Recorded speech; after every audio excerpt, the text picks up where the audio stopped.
All right, hey people. Today is July 22nd, 2023. It's about 2:30 a.m. here in Indianapolis. My name is Chris Lucas. Um, I got a show called The Protestant View. I think it's called The Protestant View on uh, Rumble, YouTube, and on Odyssey. I think I'm still going by Liquid Smooth, my DJ name. Um, but anyway. Um, And today I decided to go ahead and try to stream on Facebook to switch it up. Um, so I'm streaming on 3 different platforms. Anyway, so I wanted to talk about the Sound of Freedom movie that's been out that everyone's been talking about. And I'm going to put a different spin on it than what most people have been doing because, um, quite frankly, I'm a little bit nervous about 2024.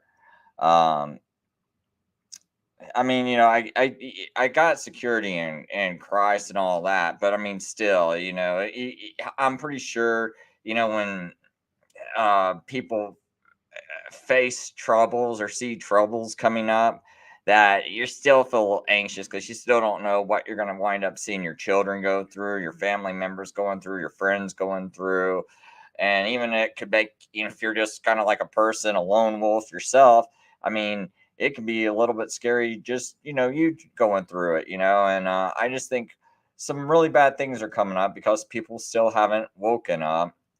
And this movie, I think they're really playing with people's emotions, and using it to drive an agenda.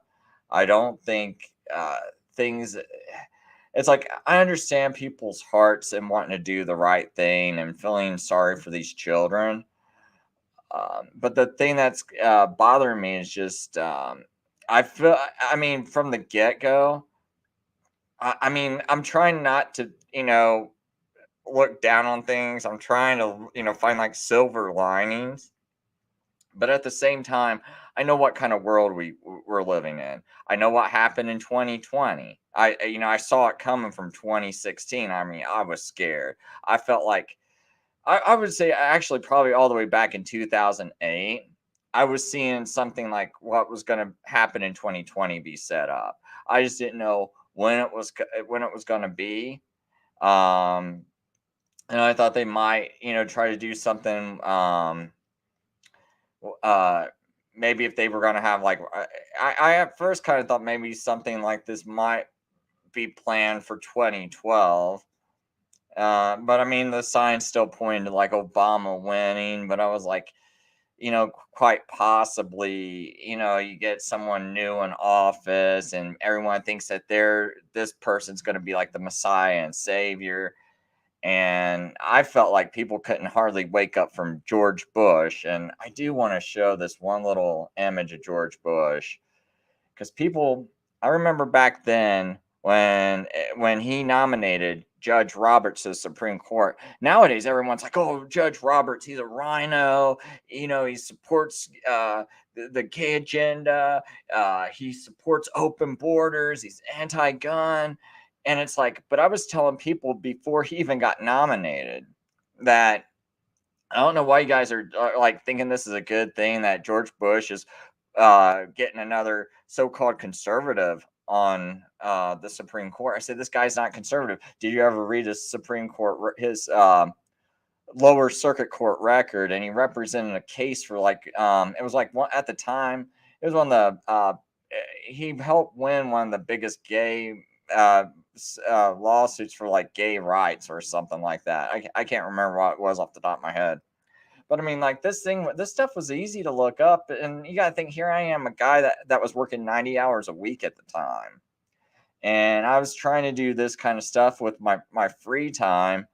But these guys, like George Bush, you don't think he's got like he can't pay a team of people like, hey, why don't you go look up, this guy's record or see what he's like? Or do you think he couldn't just ask, somebody around, just ask around, like, hey, what do you think of this guy? Do you really think like no one knew? Now, I mean, maybe the average person in public, they don't know this stuff. But I mean, like, come on, like, stop giving these guys a pass. Stop going, oh, Chris, they can't possibly, be working together, right? Because that's what I was told back then. Well, that's crazy. And look how much they hate him. Chris, they were spending like so long, just like with Donald Trump and Joe Biden. They keep complaining about the election and the vote count and all that. And here it is. It's like, whoa, Chris, come on, man. They're fighting over each other so hard. They can't possibly be friends. I'm like, no, I said, I know they're crying. The Democrats are crying about Judge Roberts being elected. But I said, behind the scenes, they're giving each other high fives. And people were like, oh, Chris, you're crazy. And it's like, well, look, see Michelle Obama, see the bomb, and look, hugging them and everything. I mean, look at this stuff. I mean, it's like, what is that called? I mean, didn't mean to do that. I mean, they were like hugging each other, and I mean, my goodness, it's like I'm not so crazy, but see, I'm used to this, and I would have everyone, attack me, and it's like, oh man, you're like the craziest YouTuber ever, because this is back in 2006, 2008 that I'm making these sorts of videos, right? And these people, man, like they had a hard time even believing that George Bush could be behind 9/11 at the time, right? And it's like I was talking about that as soon as it happened, and which was really rare. Like people thought that was like a big deal. Like, oh man, can't possibly think the government was behind that. But and it's like, and I was a pretty new Christian at the time. But man, I tell you what, like I had only been a Christian for about 1 year. I was coming out of all this new age.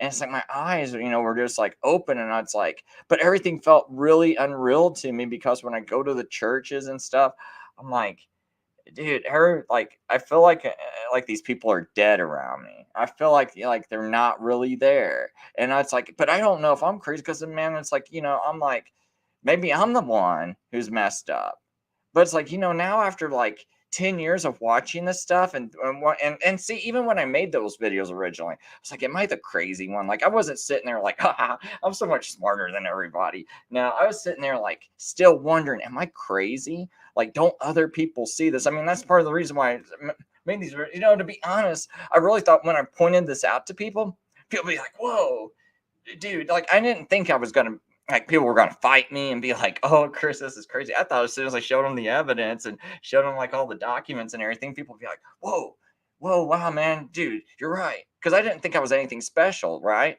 And so I'm thinking, oh, everybody will believe this. I just show them this proof. Everyone believe. No, it's like you get fought. And now it's like the same thing we're seeing with Trump and this new movie coming out. Um, the Sound of Freedom movie. To me, it's like the sound of psyops. It's like and it made me even think of this like I'm working on this song. I mean, I'm sure you heard the song Sound of Silence, where it's like, hello, darkness, my old friend. But I'm like thinking, oh, hello, orange, my old friend. I've come to vote for you again. Because I think and I want to, like, when I'm working on the song, I just want to make it sound like one of these, like, where someone's like so, like zombied out and stuff. So I'm still kind of working on it. But I just think, people see this and they're just like right into a trance. It's like sound of freedom. Boom. They're into that trance. Got to vote for Trump. And they get all worked up and they're not really thinking about this. And I think these people are really sick making money off these kids. But I want to play a little bit. I want to grab me a drink, but I want to play a little bit of On Point Preparedness because he made a video a day or two ago about the same thing that I want to talk about today. And I think he had some pretty good information. Now, I don't agree with him about a lot of other things. And I think he's got more of an attitude of don't get involved, go along with the government. And I don't even know if I don't even think he like says you should vote or try to do anything, in which I think is a bad idea. And he's also one of these people that's like, well, if the government tells you to wear a mask, wear a mask. But he does make some really good points here. So I'll just play this and grab me a drink.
Whoa, you guys, is there no sound? Oh man, shoot. Sorry about that, guys. Oh boy. Well, you know what? If I leave my, oh man, I wonder if I. Let me try this then. Sorry about that.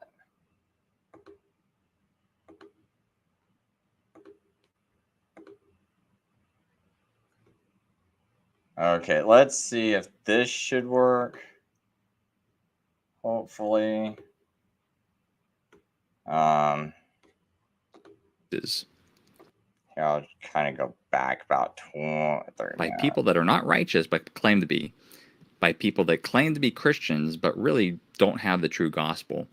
And so we talked a little bit about Tim Ballard and Jim Caviezel and how this links to Trump. Well, more stuff came out just recently from Jim Caviezel, which is pretty outlandish. I showed you how he is very much into the Q movement and how he actually made a direct comparison between Anons, Q Anons, and Christians. We'll look at that video again in case you haven't seen that. That's just that one snippet, because those are some very outlandish things. But he just recently compared Trump to Moses, which is something that I covered back in 2020. Many of the QAnon folks were comparing Trump to Moses and Let My People Go. They were also comparing him to Jesus. We covered that in detail. I'll show you the video in which I did that. But really crazy stuff coming out of here. And I looked at some of the comments from my last video, and some people just they don't understand. Like, Mike, why are you fighting against this movie? This movie is a good thing. How dare you speak out against this movie? And so I'm just going to clarify this, one more time. What all these people are doing is evil. People like Jim Caviezel, people like Trump, people like Tim Ballard, all of those, even though they're Mormon, even though they have QAnon beliefs, even though they have New Age beliefs, I do believe at some point through this exposure, God is going to use those people to inflict judgment on the people doing all those evil things.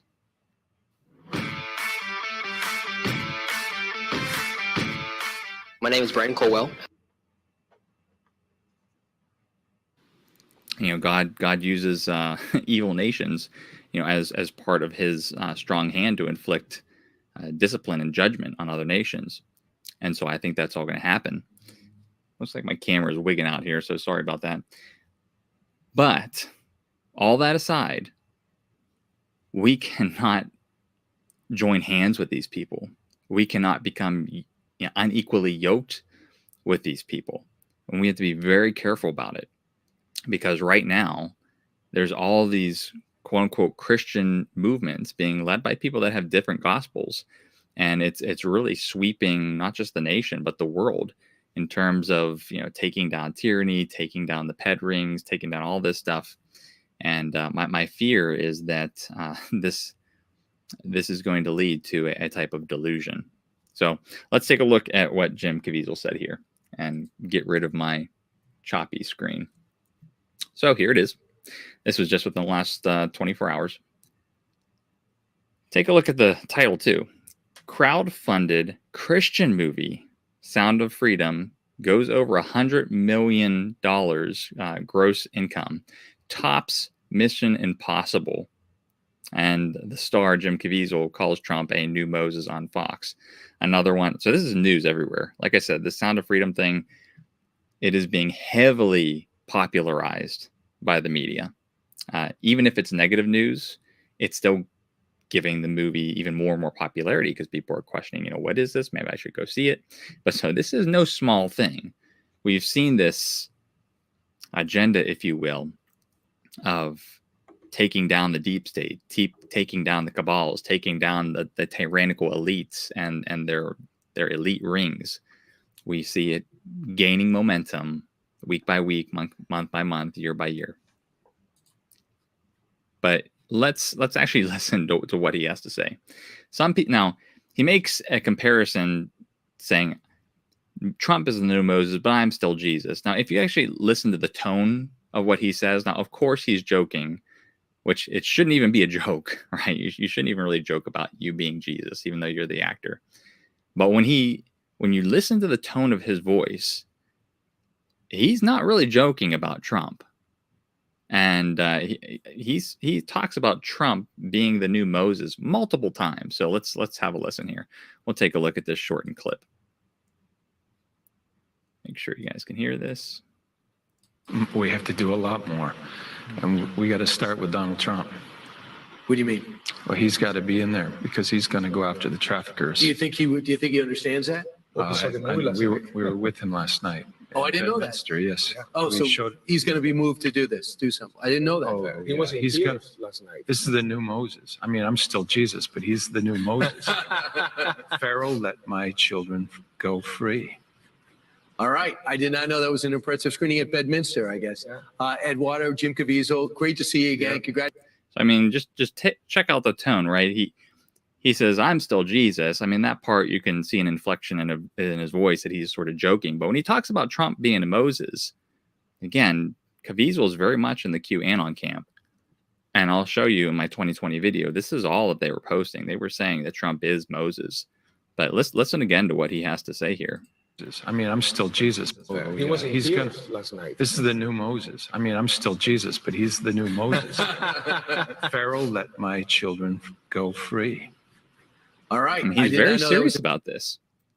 All right, let's look. He said, I was with Trump, and Trump, we need to get him in there. Meaning, we need to get him in the presidency because he is going to do something.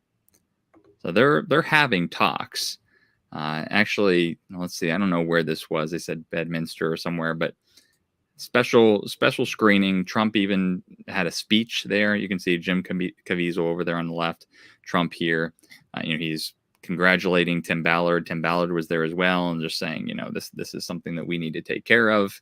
And these guys are great leaders. But here again, you have Jim Caviezel. I believe this is his real Twitter account, even though he doesn't have the blue check mark. As you look through his posts, it really seems like this is the legit account. He says, President Trump is going to save children, the likes of which you have never seen. You might even say he is the new Moses, telling Pharaoh, the world cabal, let the children go free. So he's very serious about this. He said the part about him being Jesus in jest, but the other part, no, not so much. Mr. President, you are the new Moses, but I'm still Jesus. So that part in jest, little wink face there. Sound of freedom. So yeah. The movie itself, there's not deception in and of the movie itself, but you have to see the grander delusion, what this is setting up for, and who this is all being led by, and who it's giving popularity and voice to. That is the deepest concern here. Now, here's the 2020 video that I was referring to. Disturbing trends, info bombardment, Trump idolatry, and rebellion. I spent a good, hour and a half talking about this delusion that many Christians who support Trump were under. Trying to say that Jesus is like Trump is like a new Jesus. And, they clearly started to say, Jesus is our real savior, but Jesus or God is using Trump in order to save the people, save the nation. So it's like circular talk here. But I go through tons and tons of examples. You can see here, these were lots of the images shared about Trump, again, parting the water, going through the water, leading the people, or letting the people free with the nation's flag, et cetera, et cetera. There was a whole bunch of articles. We're not going to go through all of them. But you can see here, even Newsmax just recently, they're starting to ride this boat of President Trump needs a Moses moment now. So there's just a lot of comparisons that people are using with Trump to the Bible or to Jesus or to Moses. And again, it's highly unbiblical, and it's just really, really bad idolatry. Now, I played this clip in my last video, Say that they're also but in case you weren't able to watch the whole thing, because it was about like a 45-minute show, this is where Jim Caviezel compares Christians directly to QAnon, saying that, hey, Christians were targeted, or the followers of Jesus were targeted by the Pharisees because they held some type of truth. And he's like, look at what's happening to QAnons. They're the ones being targeted. They're the ones being silenced. So he's making this direct comparison to them. And, I've got videos on QAnon and why it is very, very dangerous New Age philosophy, a pseudo-Christianity. And so once you understand that about the whole QAnon movement, you'll understand why this man is so incredibly dangerous. Not just because of his Catholic beliefs. We covered that as well.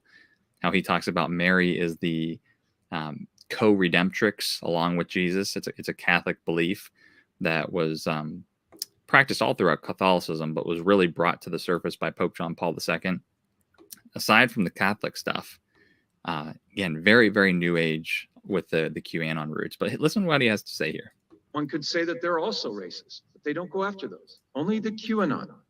Now, by way of analogy, but one minute remaining. If I were the apostle Saul, and I'm a Pharisee, I'm going to go after the Christians. I'm going to take them down. Now, remove Christians and let's make it QAnon. I'm going to destroy them because the Romans told me they're evil.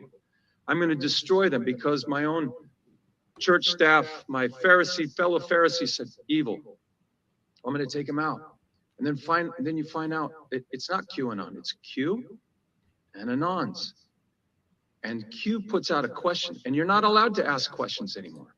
So again, he is an incredibly dangerous man, and people that still want to support him and support this film, they really don't understand how much popularity is being given to him and the voice that he's having now. Right, going on Fox News, going on tons and tons of broadcasts, Charlie Kirk show. Millions and millions of people are consuming the stuff that is coming out of his mouth now. Similar to The Chosen. Dallas, the producer, and Jonathan Rumi. I mean, they've all got voices outside of that show where they're sharing, very dangerous things. Jonathan Rumi, going to huge rallies, telling people to practice the rosary with him, praying to Mary. I mean, these things they're not innocuous. They're not innocent. They're truly deceiving people spiritually killing people. I mean, that's really what it is. Here again, President Trump sits front row center watching Sound of Freedom. Jim Caviezel on one side, Tim Ballard on the other.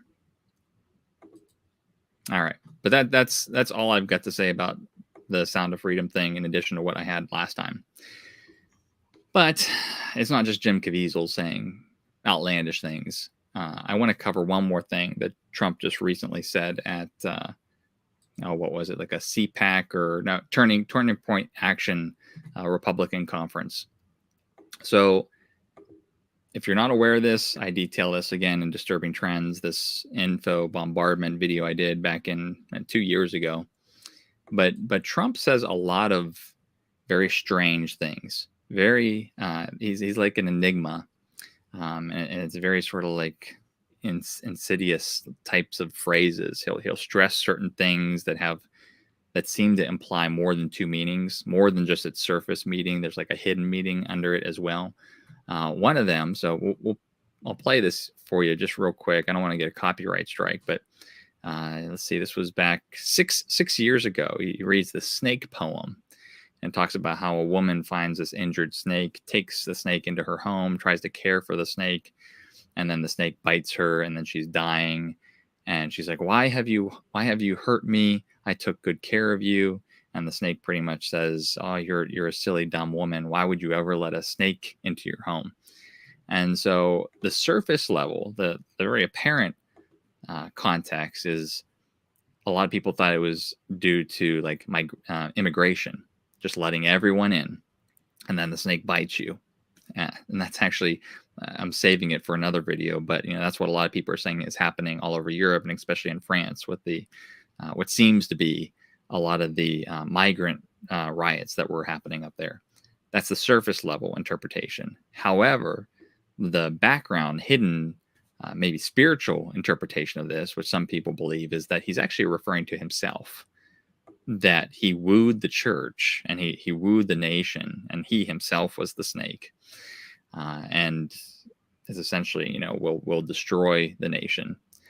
And because of his divisiveness, he very much is polarizing the nation, and it's not just him; it's also the left as well. But it really is destroying the nation, and I think in the next year with this upcoming election cycle, things are going to get rough. But here's what he was reciting. Who has heard the poem called "The Snake"? So I have it. Does anybody want to hear it again? You sure? Are you sure? So he said that 6 years ago, and now at Turning Point Action, President Trump just read "The Snake" again. Some honey and some milk. She hurried home from work that night, and as soon as she arrived... So it's just sort of strange things that he does, and a lot of the times he'll repeat certain things as well. So you've heard other things like the storm is coming. That was something that I think he's said on multiple occasions in tweets, as well as in the infamous video where he was captured saying that in the White House. So again, I think there's really two different meanings to what he has to say, and it's just very, very vague and very odd. Warning, you could soon...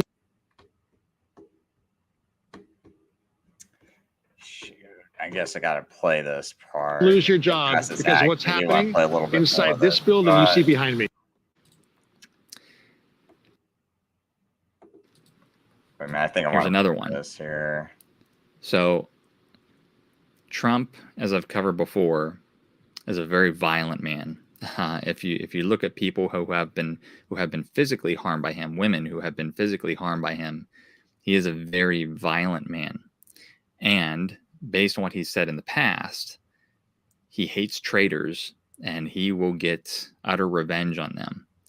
And so some of the things he's saying of recently speak of violence. And he's still, with the woke left movement being blatantly exposed more and more and more, and more people starting to realize, hey, this isn't right. There is some type of elite thing going on. More people, I think, are starting to gravitate towards things that Trump was talking about earlier during his presidency. And I forgot where Well, good evening. Oops, sorry.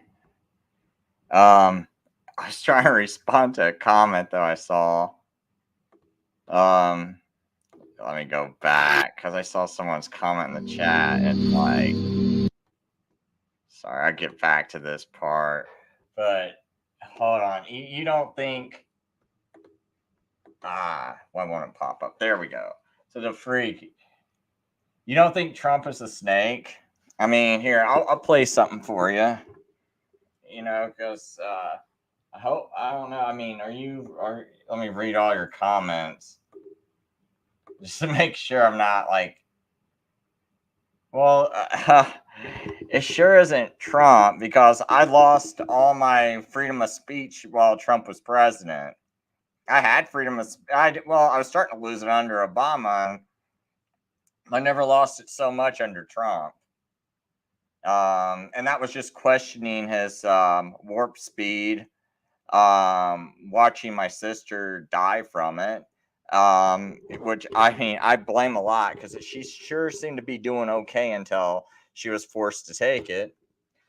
And yes, she was battling cancer, but man, that cancer, it's really crazy how it looked like it's like she was going to live through it. And then all of a sudden she takes it and boom, health goes down.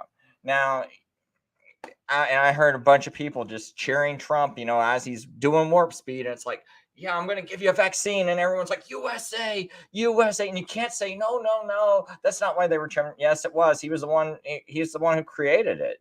If he didn't want it to be around, all he had to do is be like, hey, I'm not going to renew this executive order.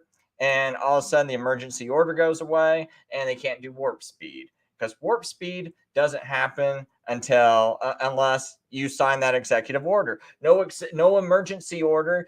Then you can't have something like an emergency vaccine forced on people, right? So those two things go hand in hand. You can't say, oh, no, he didn't do it. Well, it sure wasn't Biden that locked me down. And I made sure when I held my signs up, I'm against Trump. I would go to these rallies and actually stand up against these people supporting the lockdowns, who are holding up Trump signs supporting lockdowns, because that's your president. He's the one who signed it. That sure wasn't. I sure didn't want that sign. And I'm the one calling up these senators that support Trump, and there's, calling like William Barr on me, right? Because that's what Jim Banks did to me in Indiana. House Representative Jim Banks goes and makes a phone call to William Barr because I'm complaining about this stuff. And that was in a newspaper. So it's like, no, it's like this is them, and they're supporting it. That sure isn't me. But I'll play one thing, on we'll play this, because let's remember what you keep thinking this guy's going to save the kids, right? Like, let's get Trump back and let's save the kids, because that's what that actor keeps saying. Like, I can't pronounce his name, Cavivel or something like that. No one likes to mandate people to do things that they may not want to do, but sometimes for the greater good of society, you have to do that. See, remember, you're asking Trump to save these kids, right? She doesn't want this. She doesn't want this Trump shot. She doesn't want it. But you guys are USA,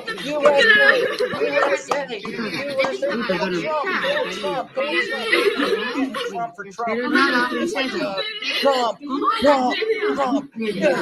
get her. Right? Because you guys voted for this maniac. You guys support this maniac. You hate the children. That's what it really is. You hate the children. Look at this. Look at that. Stop cheering for it. Stop. Control yourself. Stop cheering for this. This is sick. She doesn't want this. No, I don't want this Trump style. Please, all you had to do was not sign the emergency order. That's it. Don't sign it. Don't sign it. Don't sign it, Trump, and goes away. Stop being like, oh, whoops, it's okay.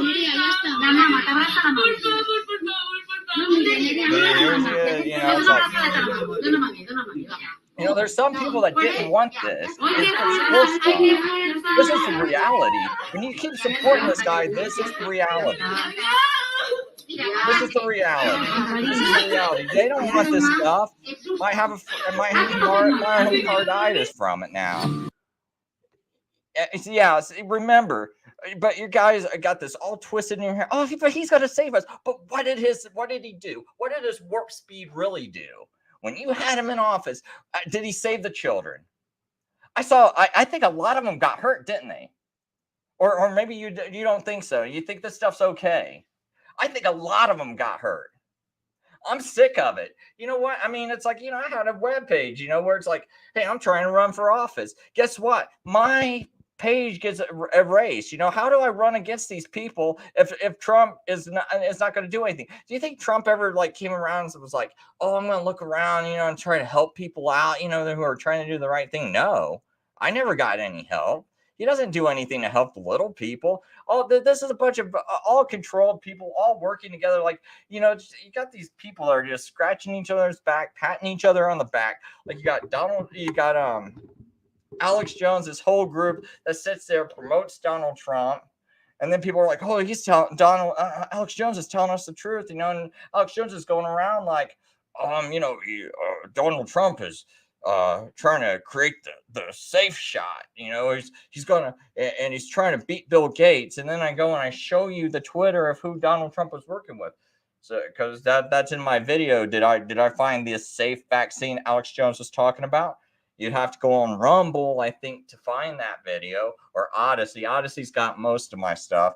I think I put it on Rumble, and in that Rumble link, it says, did I find the safe vaccine Alex Jones was talking about? And I show you the tweets, and I show you how everything Alex Jones says, and I show you everything. I can't play this on YouTube, or play it on YouTube. I don't even know, man. YouTube might freak out on this.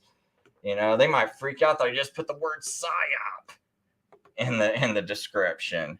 But I mean, that you got to think, man. This orange man is not gonna. Did he? How many children did he save? I mean, you people got to get it through your head. You got to start getting. Just wake up. All it takes is if you're really like Christian and seeing the light. It's like, okay, I know people get on me. They're like, well, Chris, you should go feed the poor. Well, guess what? If people don't have jobs, if people are starving because, hey, I'm not going to get this stupid thing and I'm being forced to take it, but now I lost my job. But well, hey, at least I was out there trying to protest. And if they would have had enough people support me, I could have ran for office. I could have got in the office. I could have done something.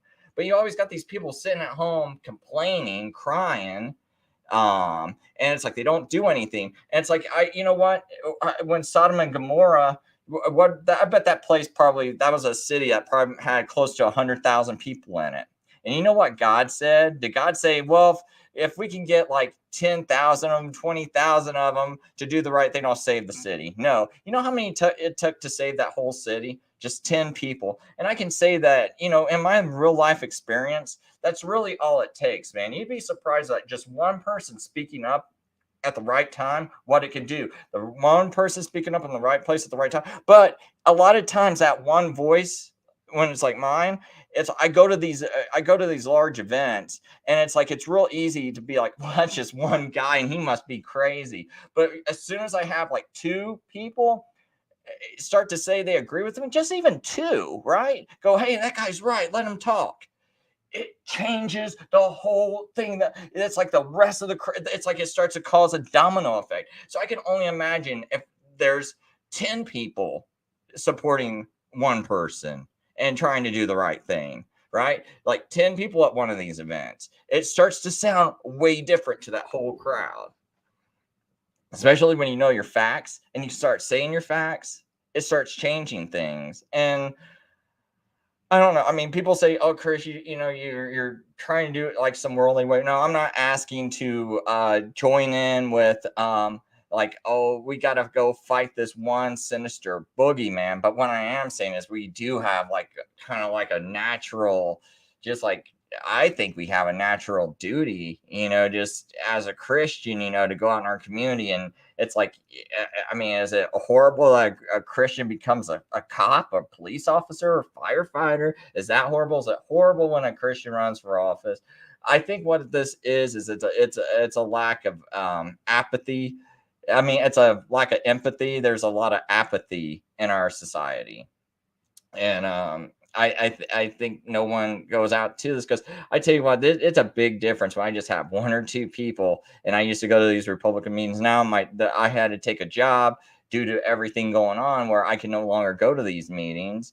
And it's kind of, and I feel so helpless and frustrated, because if I could have had, a little support, I might have not have had to take this job. But now, because I took this job, I'm always working at the hours where it requires me to be able to go to these meetings. But when I could go to these meetings, it was quite a difference that, you could make. And I just think it just takes a few people everywhere they live. And yeah, it might just be local offices you affect, but those local offices do have an effect, because those local representatives still do have a bigger voice than what a person normally has in a community, right? So it's like if I'm like a councilman, and if I go talk to like a senator or a House of Representatives, I'm more likely to be able to talk to them. And when I do talk to them, my voice is louder, right? So don't think just because you run for a city council office that, oh man, I'm just a stupid city councilman, what can I do? No, I mean, that's still a difference. It's just like, hey man, if you go out and just do one little thing, it's still a help, I don't know, like it just kind of just gets to me. But what I want people to do is just kind of wake up to what's even going on in the first place. Because right now, I mean, it seems like most of the country, like there's a lot of people that call themselves Christians, but yet they're supporting this. And it's like, that's not really, I'm just going to tell you straight up, it's not Christian to support someone like Donald Trump that just did this to a kid, right? but yeah, you're thinking, oh, Sound of Freedom, we got to go save the children. And one of the things I pulled up with this AI earlier was just kind of having like a little conversation about this movie, right? So I asked it about oh yeah, who's the lead actor in Sound of Freedom? And they said Jim Caviezel, who plays Tim Ballard, a former government agent who rescues children from sex traffickers. And I go, is Jim Caviezel a Catholic? It says, yes, Jim Caviezel's a Catholic. He was born into a Catholic family and raised in the faith. He is known for his devotion to Jesus Christ and the Virgin Mary, and for his roles in faith-themed films such as The Passion of Christ and Paul the Apostle of Christ. He has given speeches at Catholic events and conferences where he encourages others to live out their faith boldly. So it's kind of interesting that this movie just happens to come out 4th of July, and the lead actor in the movie happens to be a Roman Catholic, and now this Roman Catholic is promoting Donald Trump. So anyway, I'll go on. It says, I said, and how does he feel about Donald Trump? And it says, Jim Caviezel has expressed his admiration and support for Donald Trump on several occasions. He visited him in New Jersey and screened his film Sound of Freedom for him. He also called him the new Moses and praised his efforts to go after the traffickers. He criticized the media outlets that gave the negative reviews to his films and accused them of being biased against Trump. And they say he was inspired by Trump's courage and help. So, you know, yeah, you want him to go take care of these traffickers. Meanwhile, you know, it's like he had this mandatory injection going on. People want to be like, no, Trump didn't make it mandatory. And, I should play one more clip real quick because I can prove that's not the case.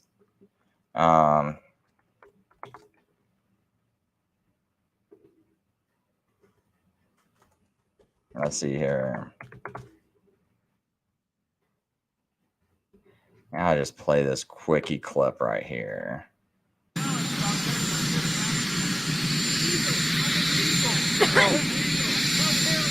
They have to get the shot. The vaccinations are so important. This is really going around now. They have to get their shot.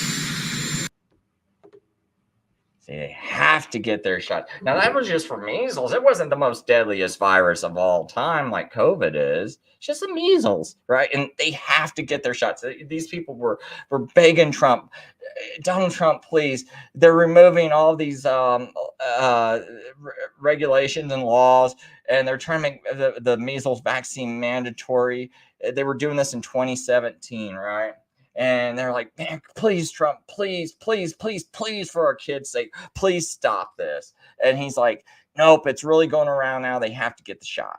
Now we have something even deadlier, supposedly, right? This is shutting the whole world down. What do you think he's going to say? No, they don't have to get the shot. Really? Really? Come on now. That's being so dishonest, and that's just letting your emotions run with you, right? Just letting those emotions just fly and run all wild and just take your brain totally out of reality and logic. Just completely. And so, I think this actor knows better. These people are not living in some delusion, and I don't think they are. I think this is a whole thing that's.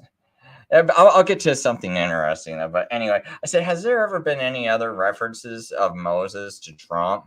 And so the AI tells me, in 2016, a group of evangelical leaders declared Trump to be God's chaos candidate. And that's really interesting too. God's chaos candidate, and compared him to Moses, Cyrus, and David. In 2018, a billboard in St. Louis depicted Trump as Moses holding the 10 Commandments with the slogan, "Make America Godly Again."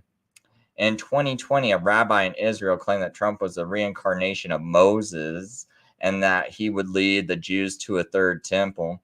In 2021, a pastor in Florida said Trump was like Moses, who parted the Red Sea, and that he would return to power by God's intervention. So that's a really interesting statement there. A pastor in Florida said Trump was like Moses, who parted the Red Sea, and that he would return to power by God's intervention. And these are like the full quotes, if anyone. I mean, that's Rabbi said Trump is the final president before Messiah, but I guess he was wrong. Well, maybe not. I mean, well, it depends. But saying this stuff about Third Temple and all that. But he said, just like Moses, who brought down the evil regime of Egypt, single-handedly, Trump is single-handedly taking on all the evil of the world. A lot of delusion in that statement. And this up here in that billboard in St. Louis, it says that we believe God's given us a second chance with Donald Trump. He is God's anointed leader for this time.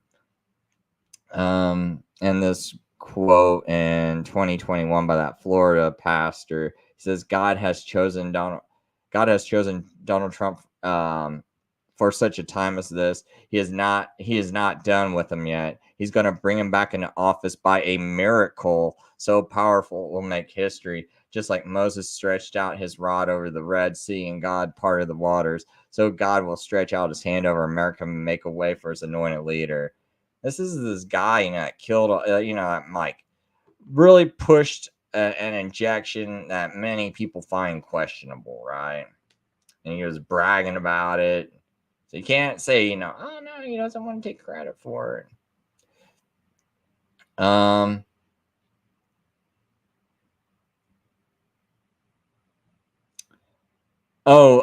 Tim Ballard. I was asking a question because I found this Reddit post, and I was asking the AI what it thought of this Reddit post.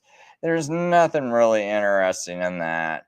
But then I asked it this follow-up question. So I said, I imagine Tim Ballard. So that's the guy in real life who Jim Caviezel's playing. I said, I imagine Tim Ballard's a good Catholic who should not be accused of such things. I have to word it that way or the AI is just going to freak out. But anyway, it says, I agree. Tim Ballard should not be accused of such things without any proof. He has done a lot of good work to help the victims of human trafficking and to bring justice to the criminals.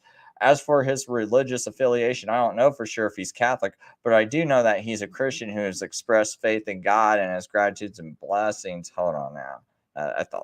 So I said, does he ever say what kind of Christian he is? And it says, yes, he does. According to several sources, Tim Ballard is a Christian. He is a member of the Church of Jesus Christ of Latter-day Saints, so he's a Mormon. He was raised Catholic and served the Latter-day Saints mission in Chile. He has also expressed his faith in God and so on and so forth. But I thought that's interesting that,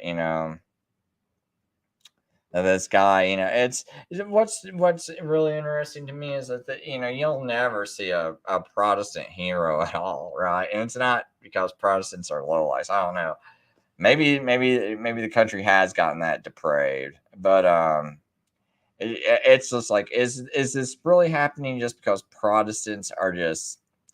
I mean, maybe there is no such thing as Protestants hardly anymore, or does the powers that be just kind of force it to be this way? And I mean, and I also just wonder if this guy's kind of like an artificially created hero. I don't know. I mean, I'm not gonna, say I don't know really what to think. But I said, so why did it take so long to release this movie? It seems odd that it took until 4th of July in 2023 to release the movie. And so the movie Sound of Freedom took so long to release because it faced several challenges and delays. According to some sources, the movie was completed in 2018 and was supposed to be released by 20th Century Fox in 2019. However, after Disney acquired Fox, the movie was shelved by Disney, who said they could not release it. The filmmakers then had to repurchase the rights to the movie and find a new distributor. They eventually partnered with Angel Studios, which is a Mormon-run studio, as far as I understand. a company that specializes in faith-based and family-friendly content. Angel Studios crowdfunded the distribution of the movie and set a release date of July 4th, 2023. So it said the movie also faced some controversy, but we kind of already know about all that stuff. But I just kind of think that's interesting that, you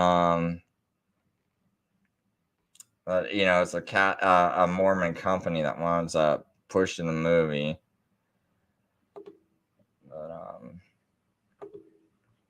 so I'll just kind of go through the comments. But I mean, there's so many reasons why I can't support this guy Trump, man. I mean, you know, another one would be, it's like, you know, when he has these people on, William Barr, Mina, Rob, I think his name is like Robert.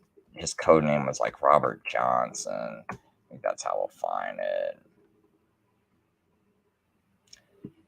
Because I believe he had like this, like, I think, can't find that article I really want to find. But it's like CIA covert operative William Barr, nominated by Trump for Attorney General, has role in the Iran-Contra affair.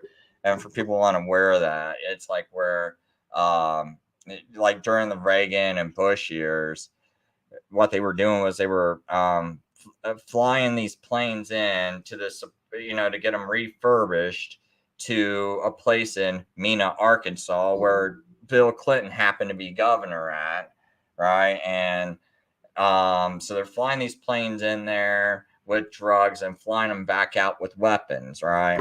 And so William Barr is in on all this. And I remember right before, like people around 1992 when the George Bush Sr. Was running for office against Clinton, and he was running for a second term in office. And anyway, they would interview him and say, hey, are you going to investigate what's going on in Mena? And George Bush was like, well, you know, after I get elected, I'll look into it. And then they would ask Clinton, hey, are you going to go look into what George Bush is doing in Mena, Arkansas? And, you know, and Clinton would kind of respond like he'll eventually get around to investigating it. And then, you know, they asked William Barr, and Barr's like, well, I don't want to look into it. You know, this could affect a presidential election. But the real truth is all of them were in on it, right?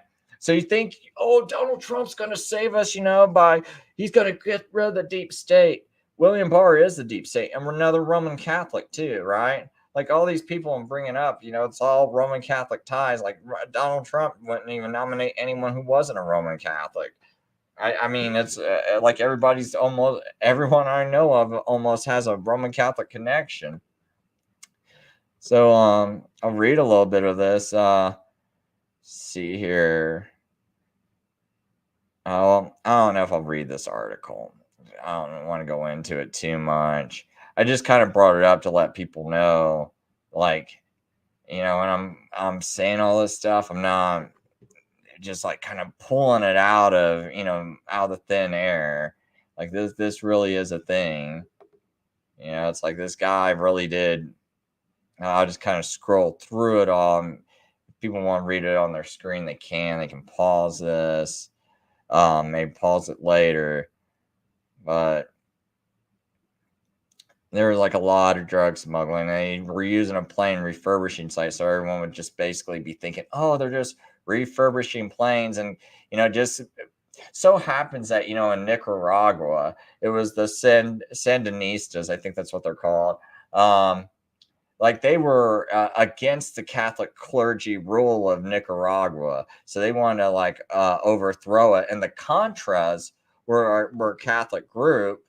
And it's kind of like, but they were calling the Sandinistas or Sandistas. I can't remember their name off the top of my head, but they were calling them communist at the time. and it'd be like, oh, those commies, we got to fight the commies, and we got to team up with the Catholics to fight the commies. It's always like, let's team up with the Catholics. That's what they did when they created the CIA and everything. It's like, oh, we got to let nothing but Catholics run it, because Catholics, they really hate communists, and the communists hate them. And so we're going to team up, and because the communists are a way scarier enemy than the Catholics, because the communists like really hate religion and everything. And so that was what was always crammed down our throats since the creation of the CIA, is that, right after the Cold War, basically, they were like, well, let's go after, I think that's when they created Operation Gladio, like right around that time. And so it's like, then they're like, well, we're going to create this, and we're going to start making this boogeyman. And now it's like, yeah, fight the commies and team up with the Catholics and let the Catholics run everything since they hate the commies. And that's our excuse. It's the Protestants are freaking out. It's like, let's let the Catholics run things. So, I should probably go back to these comments. Man, I'm missing a lot of comments, but I bet some people are saying some stuff. So, John says, Trump was the first president to use executive orders to further gun control. That's right, bump stocks. Actually, you know what? Everyone's like, oh, Reagan was a great president. A lot of people keep thinking he was a great president. And Reagan actually made that call for the gun control, to help push a gun control law through. And he also was the one who passed amnesty. And many people don't know this, but it's like before Reagan passed amnesty, a Republican could win the governor's office in California. But after he passed amnesty, that gave about 8 million Catholics the right to vote, because, most Mexicans are Catholic, because all those people coming in from south of the border, all those countries south of the American border are 90% or more Catholic, right?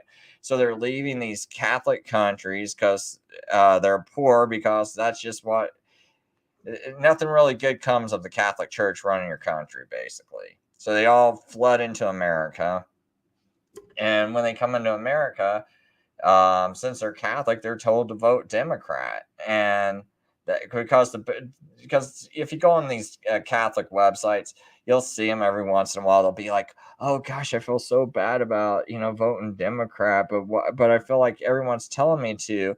And he's got like some I don't know what you call him, man. I'm guessing it's like some Catholic priest or something running some of these sites, and he's like, you should vote Democrat because it best represents Catholic social teaching.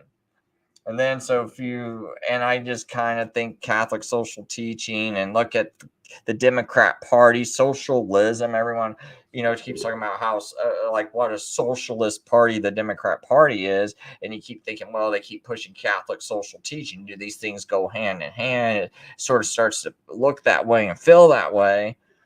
Since if that's what everyone's being told, or most people are being told to do, and then it seems like, and then you see this thing happen.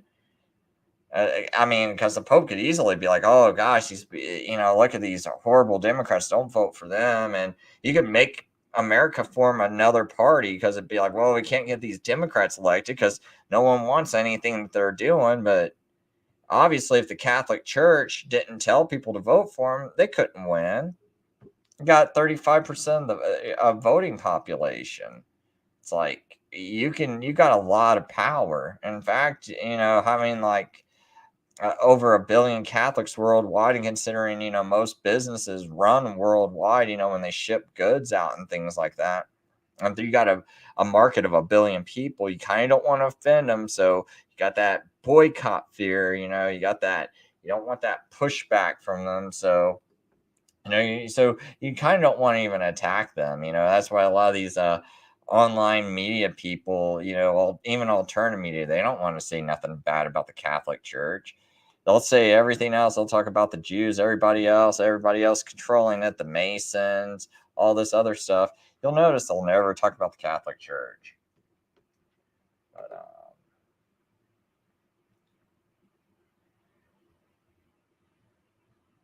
Yeah, I don't know, man. Trump really pushed this gay stuff, though, man, because it's like the Catholic Church. It's I mean, because the freak is saying, "Give me a break." Trump cut a portion of the military VA budget that was being used for trans surgery, paid by taxpayers.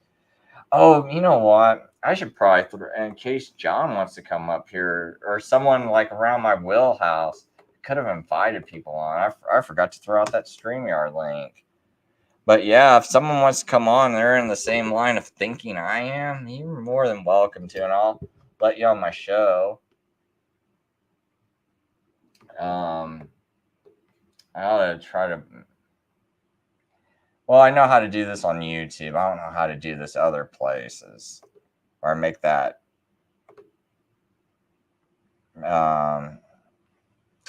Sorry, give me a second, people. I just want to make this link.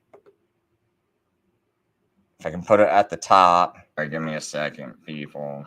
Oops. So go down to this chat box here.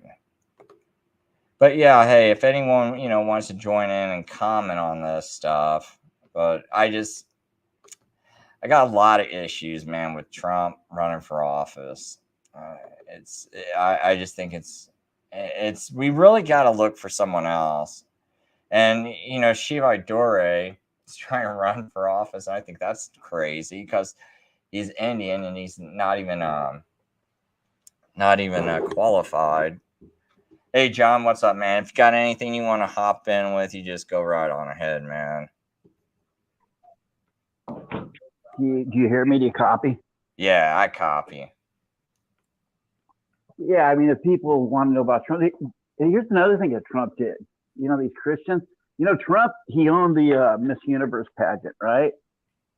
So in 2012, the officials from the Miss Universe pageant, there was a transgender man from Canada that wanted to enter the pageant. And the people that have been running the pageant all these years, and this is 2012, they said you can't enter because you're not a naturally born woman. Well, Trump, the pioneer in transgender agenda, he forced, since he owned them, he forced the officials of the Miss Universe pageant to allow this man to enter as a woman in the Miss Universe pageant. So for all these people that are Trump people, oh, he's so Christian and he's so anti-woke. He's been woke his whole life. And that, it ires me that you point this stuff out, like with the gun, with the bump stock. Not only was it just a bump stock, but he's the first president in the history of the United States to use executive orders to further gun control on his own action. And it goes on, Let's see, wow. I did not know about this, dude. This is awesome, especially with all the transgender talk. Oh, yeah. He was just recently saying he's against transgender, that was a big thing. In 2012, there weren't women transgender in sports and stuff. The Miss Universe pageant, this thing where you think it's only going to be women. Trump. Wow. Oh, we kind of lost you, John.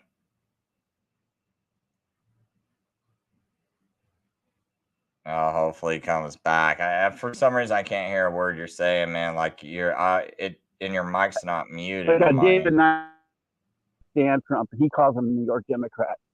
There's everything about him. Trump, his first day in office, if I was president, I'm going to put you in jail. All this crap about Hillary, even on the campaign. His first day in office, you could go look it up. It's right there. His first day, he invited Bill and Hillary to the White House, and he was in one of the rooms there, and he had the whole room that have just been dedicated their life to service to America, and he had them, and he led in the standing ovation. He said they have his utmost respect, or something along those lines. I missed part of what you said, John, because you cut out. There was like a silence for a while there, so I don't know what happened when he went to the White House and all that. Okay, can you hear me? Yeah. His first day in office, he had the room stand and give them an ovation. He says they're two great Americans. And can you hear that? Yeah. So you're talking about Bill and Hillary Clinton.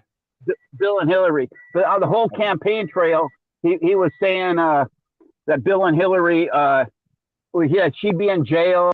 So the first day in office, he said starting that crap again. He's starting to use that line again. And what was the latest? Wow, you're real silent, John. Okay, hold on. I'm switching over. Gosh, it's real hard to hear you, man. I don't know what's going on with your end. I don't know if you need to like disconnect and maybe try back. It should come on with it in a second. Yeah, I hear you better now. You're saying a lot of good stuff, man. That's why I hate losing you. Yeah, can you hear me? Yeah, now it's a lot better. Oh, okay. Remember during his campaign, he talked about WikiLeaks. You could look at the receipts there; they're all there in up to the 2016 campaign. Well, he's talking about WikiLeaks, and then in 2018, somebody asked him about WikiLeaks and Julian Assange, and he sits there. This is the kind of liar he is. Just a terrible person. He could sit there and lie, And he acts like he doesn't know anything about WikiLeaks. He's like going, basically WikiLeaks. I don't know about WikiLeaks. So, lo and behold, when the time comes to pardon anybody, does he pardon Julian Assange? No, he doesn't. And who does he pardon? He pardons just a bunch of white-collar criminals that are like Kushner's dad and all these cronies of his. Oh, he pardons Bannon. Remember Bannon? That's another deal that people don't know about. All these big flag-waving Donald Trump for the veteran. Who does he pardon? Okay, do you know about the wall deal with Bannon and Brian Koflatch? Brian Koflatch was starting a thing to build the wall, like a charity. So Bannon jumps on the bandwagon with Koflatch, right? Koflatch already had this thing going. Well, Bannon kind of talks Koflatch allegedly they're caught for embezzling money just by like making renting a boat, a yacht that Bannon was living on. Bannon was getting like $750,000 or so. Bannon was getting more money than Koflatch. If Koflatch was getting like 400 and something thousand, Bannon was getting like $500,000 or $700,000. But who does Trump pardon? He doesn't pardon them all. There are 4 guys involved. He pardons Bannon. Brian Koflatch lost an arm and 2 legs in the Iraq War. But Trump pardons that big fat pig Bannon. That now he's out there. Bannon's out there on that Awake America tour, whatever he's doing now. He's another narcissistic pig. John Maxey, or I think his name's John Maxey. He's the guy leading who was leading the charge on the Hunter Biden laptop. He was with Bannon up until recently, until he got to know who this guy is. He cannot stand Bannon. He says he's a narcissistic sociopath. He says, he never did anything to me. Maxey says this. He says, he never did anything to me. He goes, but I see the way he treats people and the way he is. And he says about Trump, he says, and Maxey was a veteran. He was a Navy captain, a Navy officer. He served about 12 years. Then he got out. He got into the investment market and stuff like that. He's a pretty successful guy. He's the one leading the charge, that led the charge on getting that Hunter Biden laptop out there. But he has nothing but contempt for Trump. He says Trump is a coward, is only a self-serving person, that he would never stand up for anything. He says Trump is the wrong guy that you want to lead a nation at this time. Anyways, there's more that comes to mind, but those are the first things there's more out there. These are the ones that just come to mind. Oh, dude, this stuff's awesome, man. Like, yeah, I wasn't. See, I've kind of I've really been kind of not looking too much into all this stuff lately. Just kind of focusing more on the Bible and everything. But it's like, man, when I'm starting to see this Sound of Silence movie and all this stuff, what are your thoughts on? Sound of Freedom movie. What are your thoughts on all that going on? So, my sister and brother, I was born Catholic, raised Catholic. My family's just really Catholic. They're as Catholic as anybody in America. My brother and sister, they're traditional Catholic. They're Latin Mass Catholics, right? Right. So about a month ago, I'm talking to my brother on the phone. My sister-in-law comes in and she's just screaming, "You got to look at this!" So I find out it's the Sound of Freedom. I don't know anything about this. So I go, what's she screaming about? I just got to check it out. You know, she's talking about this movie coming out. And she's not talking to me. She's talking to my brother who's talking to me, you know. So I looked it up, and so I started checking out, and there wasn't much. But as far as the movie goes, people think that's a true story, and it's not at all. It's not. It's a complete fiction. The whole story, how it goes down and everything, the actual story is a complete fiction. Sure, there's trafficking out there. You go to Bangkok, there's 5,000 brothels in Bangkok where fathers sell their daughters into prostitution. That's a known thing all over the world. Panama, Philippines, everywhere. You go anywhere. So anyways, the movie itself is a fake story as far as Tim Ballard. Tim Ballard doesn't ever go to Colombia and kill a drug trafficker and human trafficker. That's a complete lie. The kid, the little boy, the way he came into Ballard's custody was Ballard was a Department of Homeland Security agent, and he got the call to go to the border because Border Patrol has the kid in a room there, and they want to find out who his mother is and send him back to her. The kid was with the guy. The guy was a groomer. The guy knew the family. The kid was never kidnapped, right? The little boy that this movie's supposed to be about, he was never kidnapped. He just went down to Mexico with this pedophile that was known with the family, and they were coming back across the border, coming back to the United States. The guy was bringing him back home to his mother, and he got stopped at the border because the kid didn't have a passport for the kid. So that started questions going back and forth. So that's how Ballard came in contact with the little boy. It wasn't like Ballard and the little boy's sister, who supposedly gave him this necklace, something like that. I never saw the movie. I just got a rough thing. She never was trafficked. She was never kidnapped. So the whole thing's a lie. And then what it comes down to is a big money grift when you get down to it. When you start peeling back the layers of the onion, people start looking at it, and people go, well, it's getting word out there. No, it's not. I don't know. Did it point to anybody on Epstein Island? Did it point to anybody in Podesta and all those people in Pizzagate? I don't know if there's anything there. Did it point to Donald Trump hanging out with Epstein all those years and being a good buddy that we got pictures going back 35 years, 30 years with Epstein and Trump growing up together, chasing women, you know? Did it do that? I don't think it did anything, but it made a lot of money for people. And then you start peeling back the layers of the onion, like who financed it? And you're going, the guy that financed it, Carlos Slim, he's like one of the wealthiest guys in Mexico. And they say it was crowdfunded. Well, crowdfunded, you got a lot of money from this huge billionaire in Mexico who also owns a big hunk of the New York Times, like, according to Donald Trump. And then the whole thing, it's not what people think it is. That's my first thing. It's for one, the story it didn't happen, you know. So everybody's thinking Tim Ballard is this guy that crashed in and killed this guy, you know, in the movie. That's not true. And the people that look into it say there's a lot of trafficking going on in the Mormon church in Utah. And they say, why aren't they looking there? Why aren't they doing anything about the Mormon church? And there's just a lot of suspicious stuff with the thing. But when you look at the whole thing, the money that was being made even beforehand from that charity is just huge. And a lot of the people that they get isn't from kicking doors. It's from buying hookers out of their indentured servitude in brothels, like saying, okay, we'll go and buy her out. So if you go collect $30 million, you say we're rescuing people, and you use 10 million of that to buy hookers freedoms, and then you keep the rest of the money for a big fat salary for you, your sisters and your cousins and your brothers, and then you do all this other stuff, and you do this empire building. Is it legit? I don't know. You see what I'm saying? A lot of these charities are money-making ventures. So you go get a cause that are near and dear to people's heart, like Wounded Warriors, and people think you're helping veterans, but a lot of the money doesn't go to where it's supposed to be going. It's not really helping a lot of people. It's helping the people that are running the charity.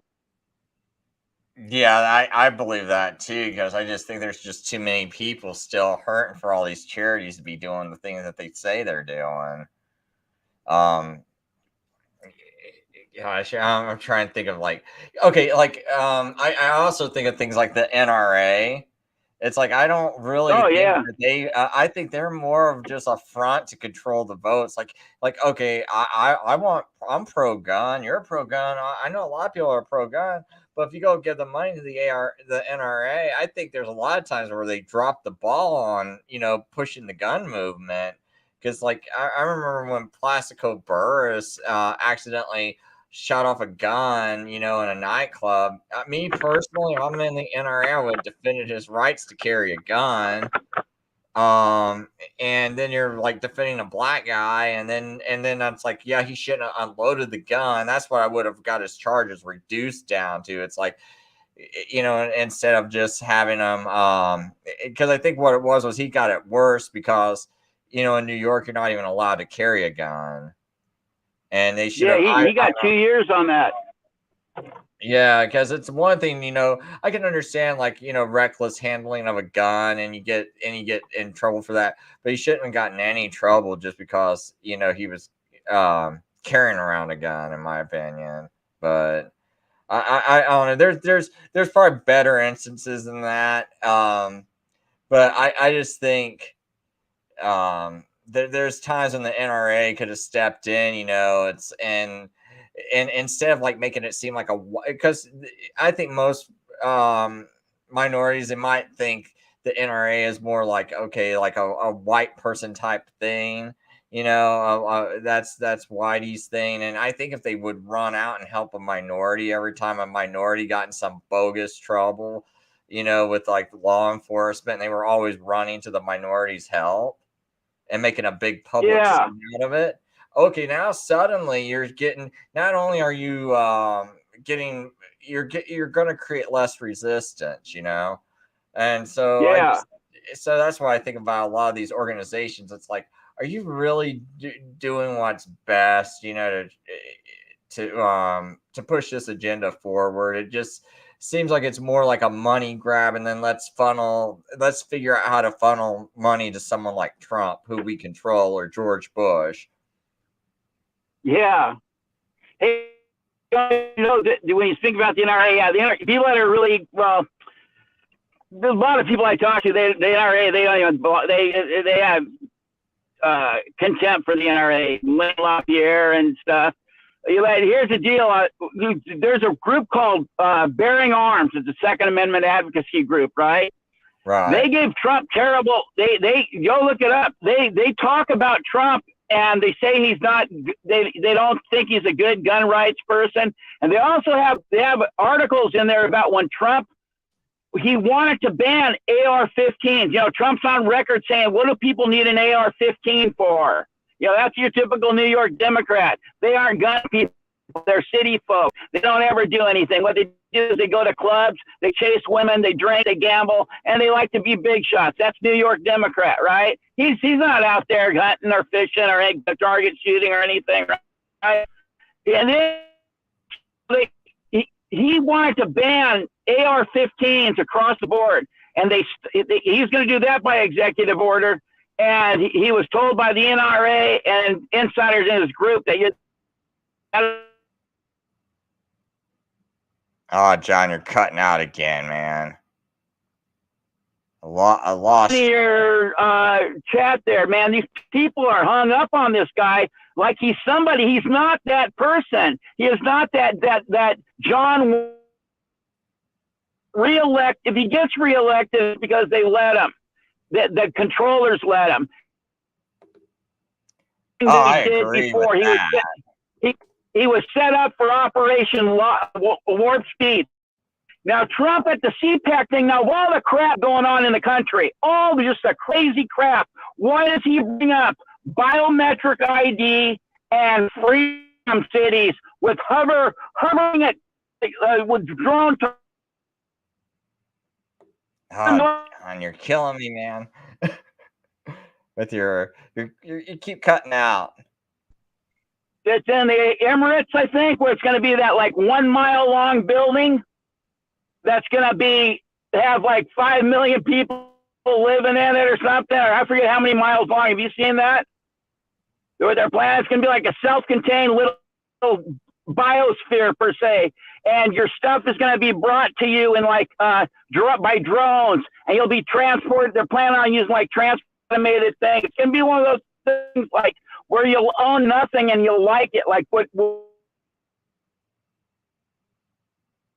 freedom cities. Why do we need to build freedom cities? Don't we have cities here already? And why do we need to have biometric ID? That's for the CBDC, you know, the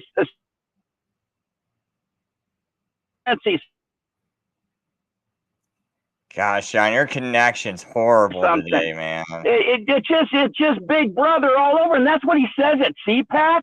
Of the things that could be brought up, and that might be the angle that they'll work him. They'll get him in, and they'll use him to convince the people, just like they used him to convince the people on the right to lock down, get the vaccine, slow the curve, go for inflationary pandemic stimulus money that was crazy, to have loan forgiveness. Remember all this stuff?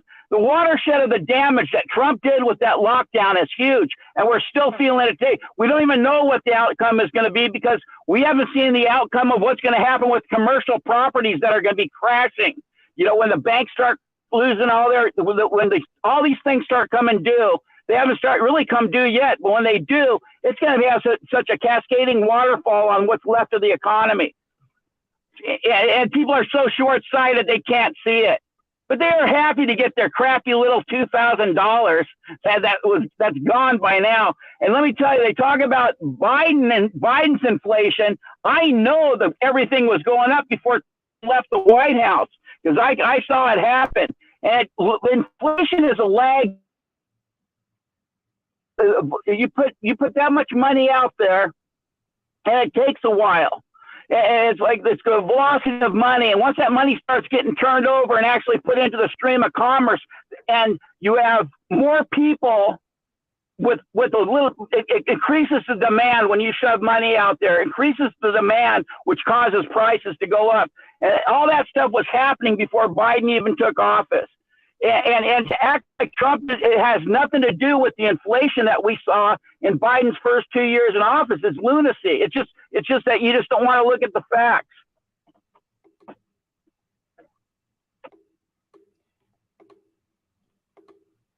Yeah. Gosh, I mean, there's a point I want to make, and my mind's kind of blanking out on me. But yeah, man, you're saying a lot of good stuff, man. The only problem is, gosh, your connection today is so horrible, man. You've cut out like a few times. I caught most. Yeah, I'll move my truck up. Give you where I'm at here. Yeah, I mean, normally it's real good. I have to go outside and sit in my truck. Man. How's that? Is that better? We'll see. Because it kind of glitched right as you were saying it. But sometimes when you readjust yourself, the signal tightens back up. So we'll see. Yeah, I was looking on that site though to see if they were saying anything wrong about Trump, or because I'd like to see like a good example of it. I did find a site, man, called Target News lately. Like they're pretty good. Oops, I don't know. They're not coming up.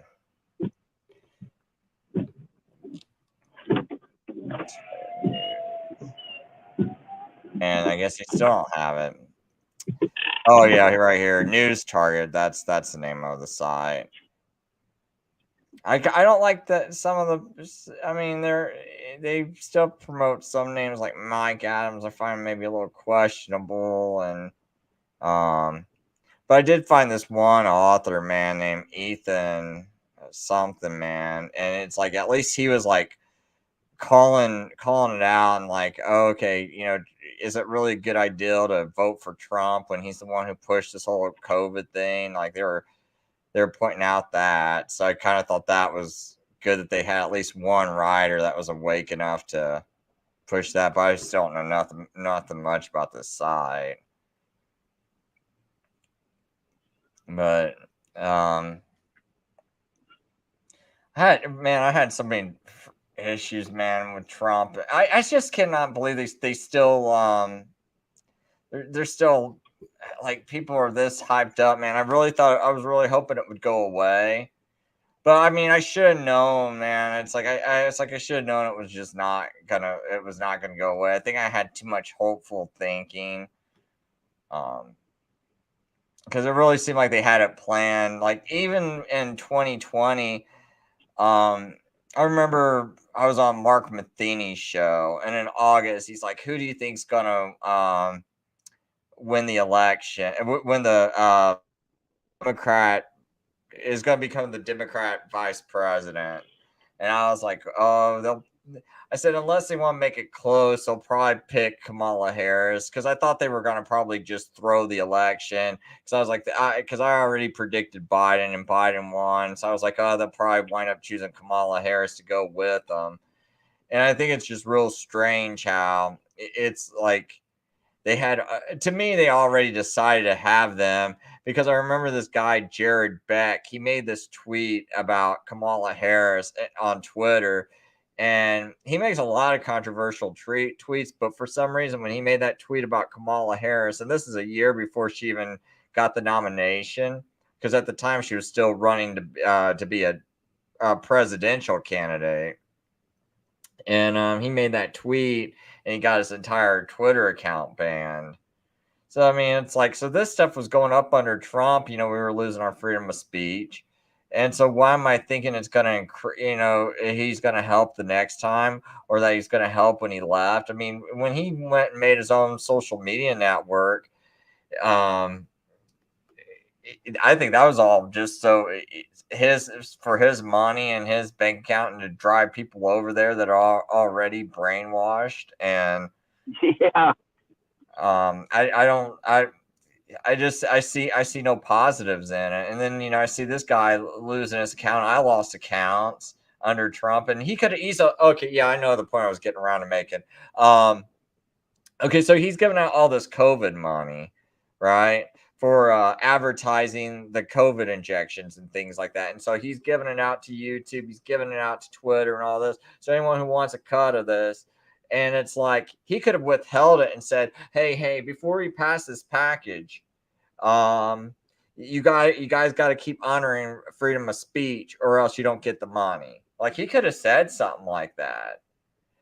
If he really didn't care, if he really was against this, and like the Democrats were just making him go along with it somehow, like how I heard people say it, like, oh, the Democrats are making him lock down, the Democrats are making him do the vaccine. Even if that was the case, he could have still done other things. I don't think that's the case at all, but even if that was the case, he could have said, hey, one thing is, I'm not going to sign this package unless people have freedom of speech. And so these multimedia companies or alternative media companies, they can't they can't ban free speech if they get any kind of government money, for promoting the COVID injections and things like that. And if he would have done that, I think a lot of people would have been able to keep their accounts, because that's a lot of money he probably gave out to companies like YouTube and Twitter and all these other companies. Because I doubt that they're banning all these people that were bringing them in money. If they're really a money-making company, it's not the smartest thing to ban all these content creators that are getting all these donations.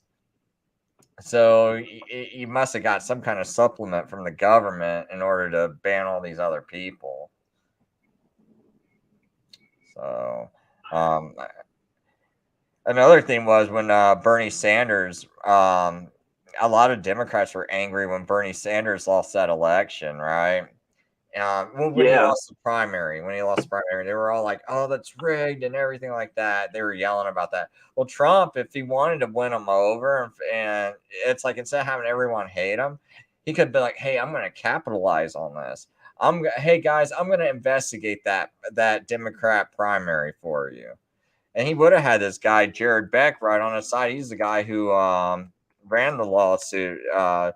It's called the DNC fraud lawsuit, and it was like a lawyer, and this is a Democrat, right? And he files this lawsuit, but and it's like they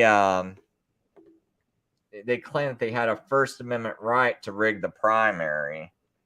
But not only that, a lot of Democrats hated Debbie Wasserman Schultz at the time. And Debbie Wasserman Schultz, that's her name right there, she was also involved in a questionable Florida primary where she was running for office. I can't remember what office she was running for, but it was this guy named Tim. Tim starts with a C. I can't think of his name.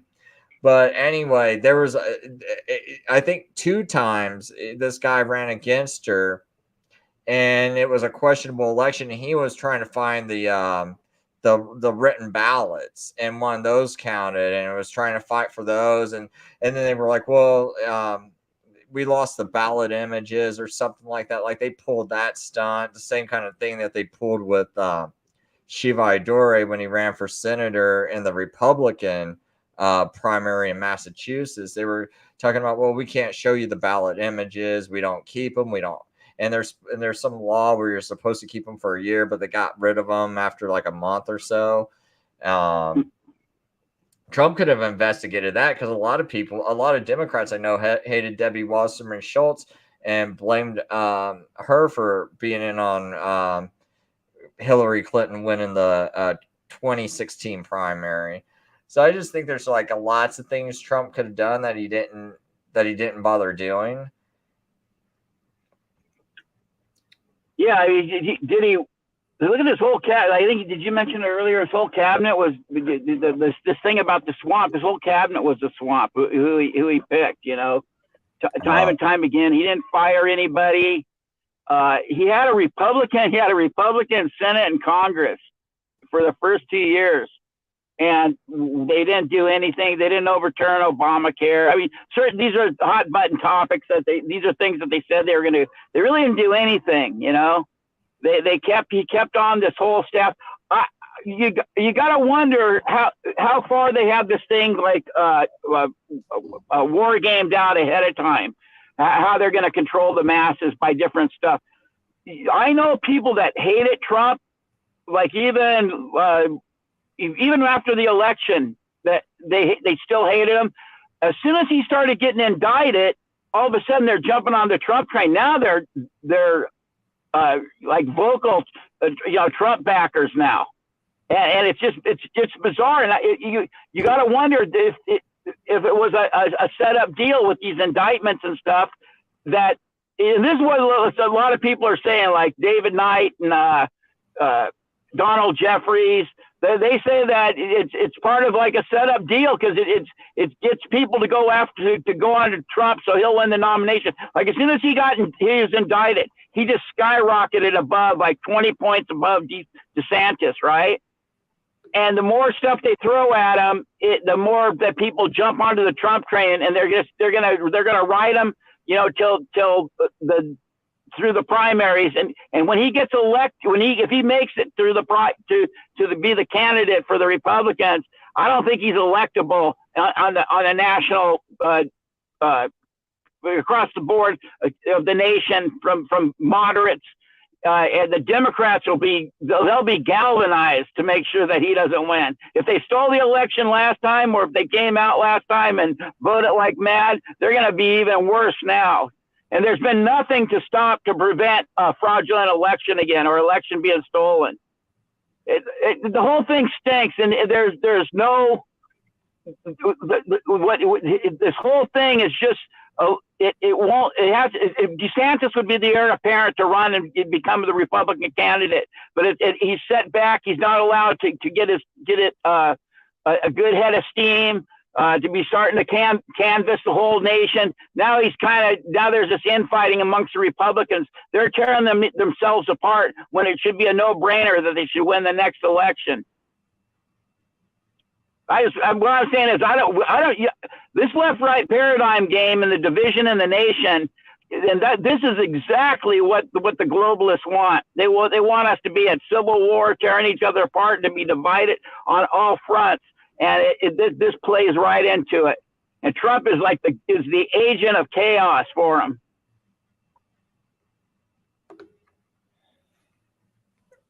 Yeah, I tell you what, I'm just real, like I said, I'm real nervous about the next election, everything they got planned. I don't, I don't know, man. I just think it's with as sleep as everyone is and what they could possibly pull. I'm pretty nervous, man. Yeah, up on my end. Say what now? It sounds like you're in a bad place, like a bad cell place again.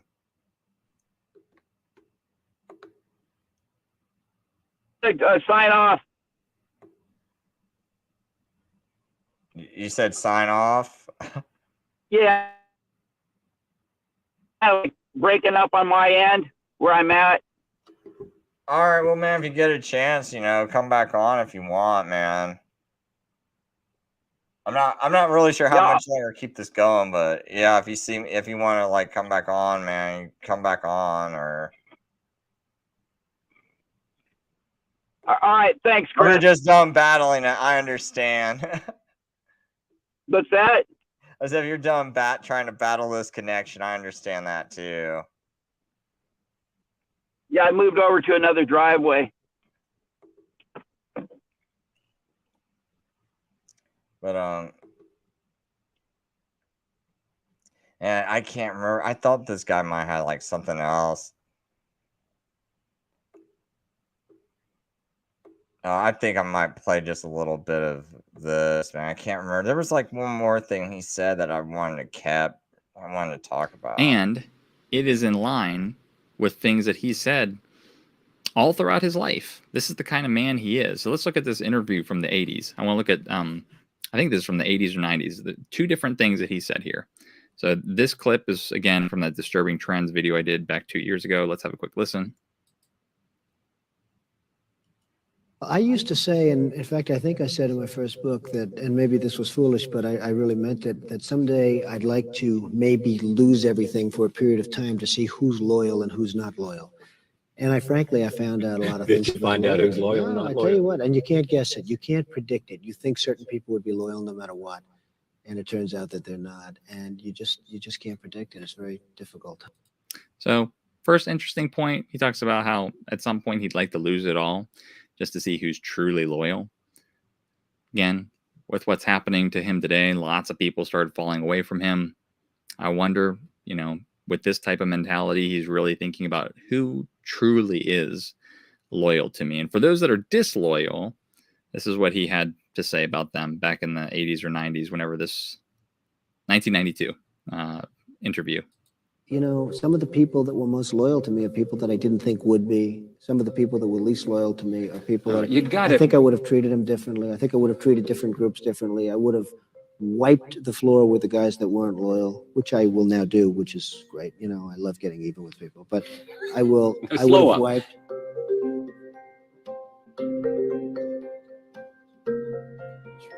You love getting even. Oh, absolutely. You don't believe in the eye for the eye. You do. No. I know you well enough. I think you do. But anyway, but tell me, you're going to get even with some people. Yeah, I know. If given the opportunity, I will get even with some people that were disloyal to me. I had a group of people that were disloyal. But how do you define disloyal? They didn't come to my aid. Well, what did they do? They turned their back on you? No, but they didn't do small things that would have helped.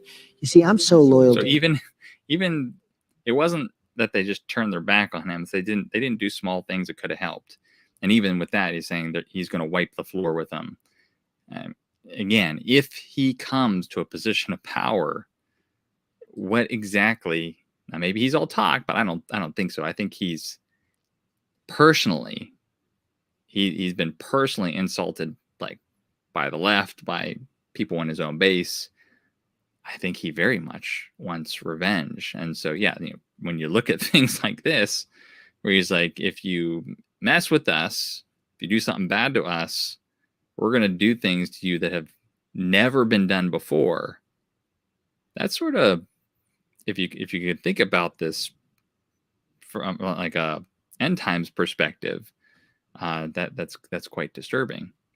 especially if the people are for that, right? So if this is the deep state he's talking about, the cabal, the tyrannical people, and I've shown you all the clips worldwide, especially during the lockdowns, how people were parading around with mannequins on nooses. They talked about the gallows. They talked about the guillotines, all this stuff. There's some people which might actually cheer this on.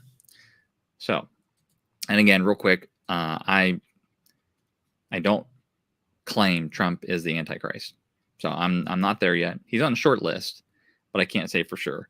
But just seeing how much of a role he's played and seeing how there's so much religious stuff surrounding him, and it's just, he's definitely playing a very major part in this. And the Holy Spirit will reveal things in time.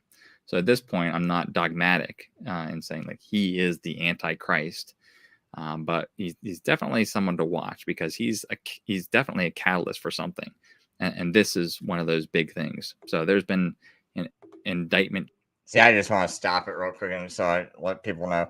I don't think Trump's the Antichrist. I think he's more of a catalyst for something. Like they're going to use him for a catalyst of something bigger. I don't think he's Antichrist. I think the Pope's the Antichrist. I think all these other people are just like little, I don't know, like pawns and bishops and things like that. But I don't think they're the big Antichrist person. I think it's got to be the Pope. Charges before that we looked at Trump with regards to like hush money and stuff like that, little stuff. But here's the big indictments that we're waiting for. There's the J6 probe, and then I think they're still going after him with the classified documents at Mar-a-Lago. But the big one is the J6 probe. So this was on July 18th. Trump told by special counsel he is a criminal target in the J6 probe.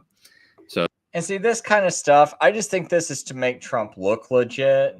I don't think it's to actually, I don't think there's anything real about this. I just never felt like this was like sincere. I don't think they're sincerely going after him. It's just like when they said, oh, Trump, Russia. When they started this, they were already thinking about like a war with Russia. And I'm not even really sure if even the war with Russia is staged, and if they're like behind the scenes, like they're all buddies with Putin still, and they're just like, look, we're all playing this big role to pull one over on the whole entire world, and they think we're actually fighting, but we're making money off of this war. And this is all just like, it's like sort of a stage, but people are really dying. Some people are really getting killed and all this other stuff. But it's sort of like they're just kind of controlling things. And, or it may be like they really are having a war with Russia. I mean, right now I kind of lean towards Russia not really being as bad as what people think. There's I don't know, man. They've been called a boogeyman for a long time. And I think that our own government might have had a hand in working with the Vatican to set up the communist takeover in Russia and kill the Tsar of Russia. I mean, but that's something I can't, like, I couldn't whip up the evidence right away with that. It's just something I think. I might be wrong about it. But but see, it's like the thing about Russia is they did help us win the American Civil War. Had Russia not stepped in and offered Navy support, the North might have not have beat the South during the Civil War. A lot of people don't know that, but that was one of the contributions Russia did, was they helped keep the rest of Europe out of the United States Civil War. Oh yeah, so the thing about the whole Russia thing, when people started saying, okay, Trump Russia collusion, what I think it is for people like me that think that Russia isn't probably as bad as what people are saying they are.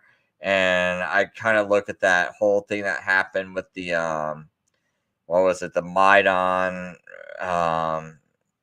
the whole thing with Crimea back in 2014, where it looked like Ukraine was actually taking these people that were Russian speaking and being very genocidal to them.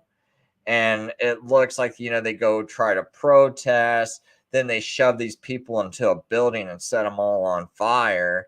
And then it looks like that kind of provoked Russia to step in and try to do something. And I just feel like they know that people like me see this, and it's like that makes me feel some sympathy towards Russia. Not to mention just other things I see going on.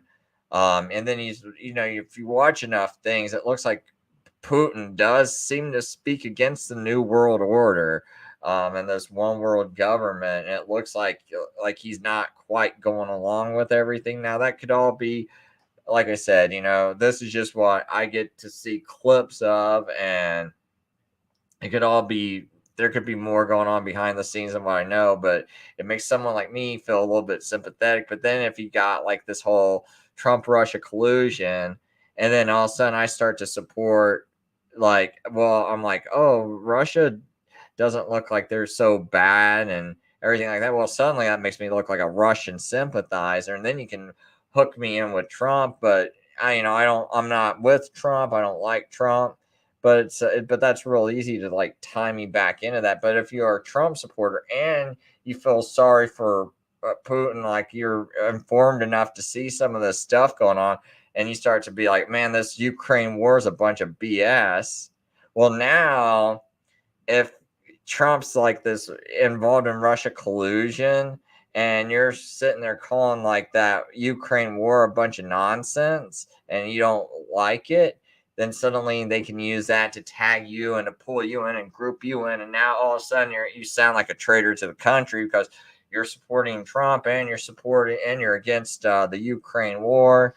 And I think it's just something more to divide people. And I think it was I think when they decided to start doing all that Trump Russia stuff, it's because they already had the Ukraine war in mind. They already had this stuff planned out.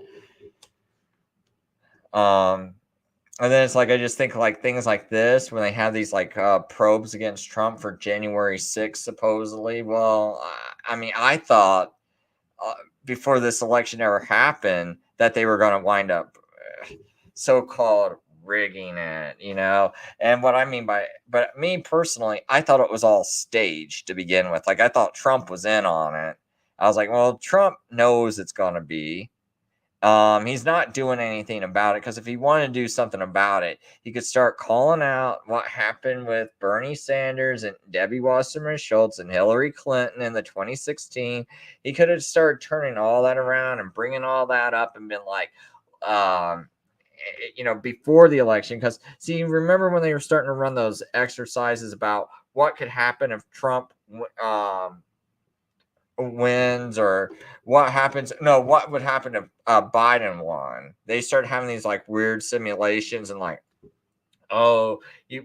these people could possibly think it's a rigged election, and so let's simulate an uprising and all this. And so they have all these preparedness drills going on, and I'm like, at the time it felt like no one liked Biden. Not a single one of my Democrat friends liked Biden, or acquaintances.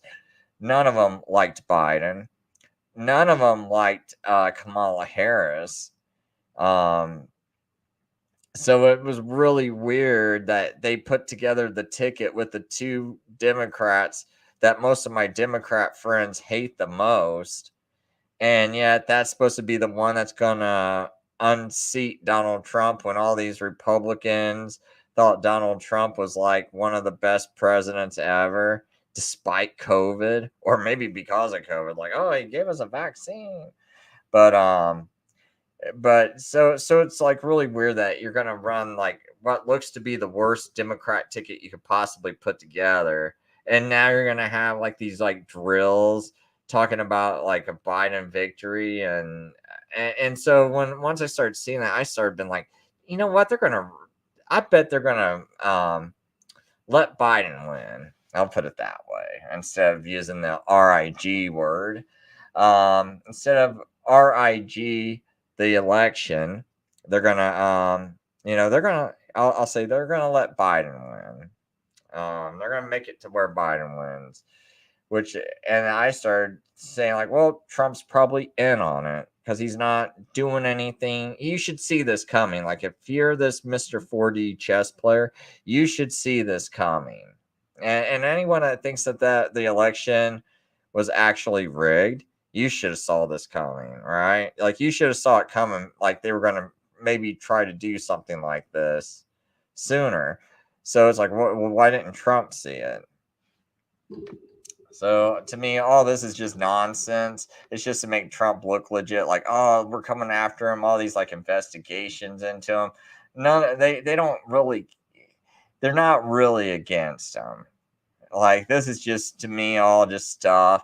Nothing's ever going to happen to this guy. If something does happen to him, it'd be because they're trying to. They really do want to start an uprising. Like they're going to want to.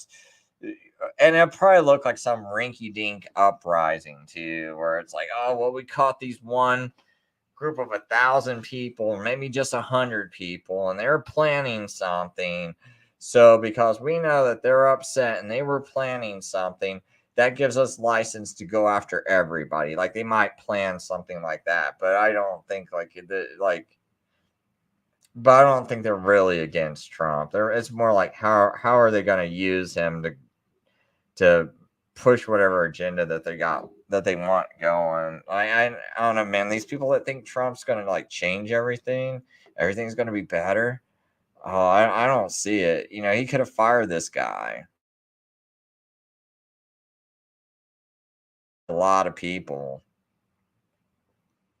All these indictments, dude. Nothing's ever gonna come of this.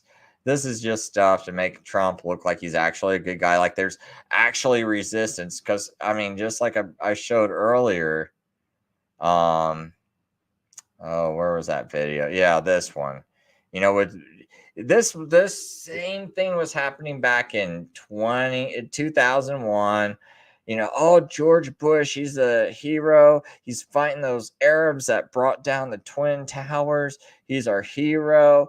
Obama's the enemy. He's the most horrible person. There's no way they're working together. You know, it's like I'm told these same things. Like, no, they really legitimately hate each other. And it's the same exact thing going on now. The same exact thing. People, you know, it's like, oh, there's that one clip. Let me bring this up.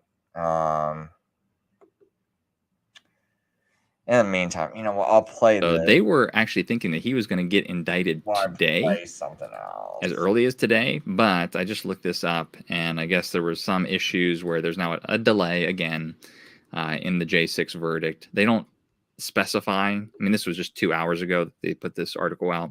They didn't say when the next hearing is or whatnot. But with him being a presidential candidate, him saying that, you know, they're trying to get me out of the race, the left even flat out saying that they're going to make sure that Donald Trump doesn't run. I mean, can you imagine the turmoil that will come about from this? If they do criminally prosecute him, they do indict him for this, they try to prevent him from running. If they go so far as, you know, doing things like mug shots, which they haven't done previously, all that stuff. Wow. I mean, this can cause some real turmoil. And again, Trump still has a very huge supportive base. Along with some of the other threats that we've covered. I mean, this is common to him. But Trump threatens Jack Smith, who's the special counsel that's prosecuting him, saying it'd be very dangerous if he did that. More so talking about the outrage of the nation and what the nation might do. So talking about putting Donald Trump in jail, Trump said, I think it's a very dangerous thing to even talk about this because we do have a tremendously passionate group of voters, much more passion than they had in 2020 and much more passion than they had in 2016. I think it would be very dangerous. And indeed, you know, when they were talking about indicting him for the hush money over the New York grand indictment, people were talking about all over the news that, you know, if you try to parade him in handcuffs or take photos, it is going to cause an outrage in the country. And again, if they do that, which they might, if you think about this spiritually, what's going on here, Trump is sort of being quote unquote martyred. It could set up for some very dangerous times. So we all know this. Very, very interesting year that's going to be coming up here in 2024. I mean, it's hard to imagine. It's hard to contemplate all the things that we just don't know yet. But we can take solace in the fact that our Lord knows everything, beginning to end. We're in his hand. We don't need to worry about this stuff. We shouldn't stress about this stuff, but we should be very, very attentive to what's happening, mostly for the brothers and sisters who don't quite know yet the delusion and the deceptions that are being formulated right now.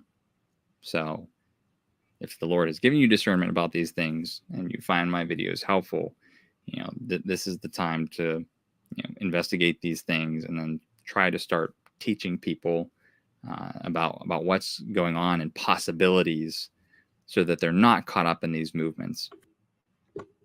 Okay, so I found this one video because it kind of goes right to that George Bush hugging Michelle Obama and Hillary, and they were going to Michigan.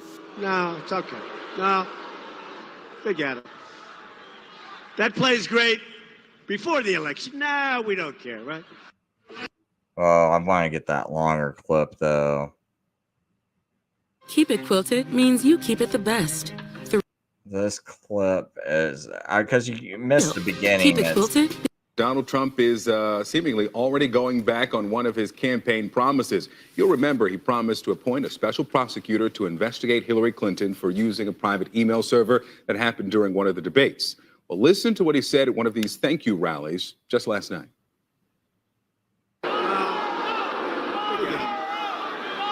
That plays great before the election. No, we don't care, right?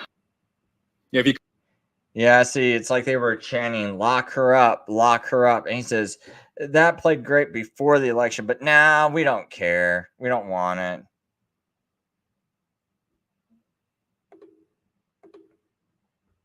We don't care, right?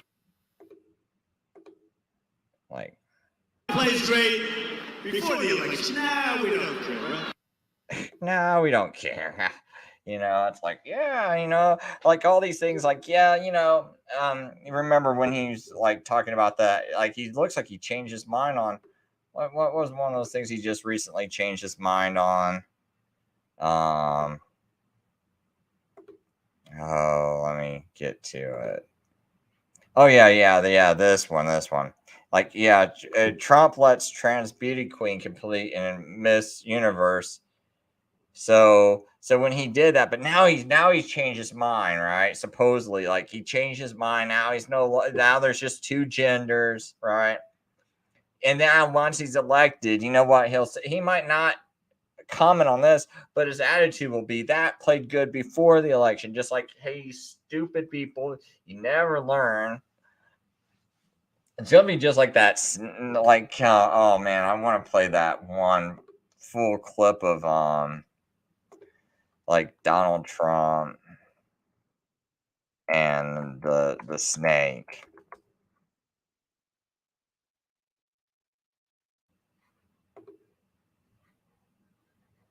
People ask me all the time.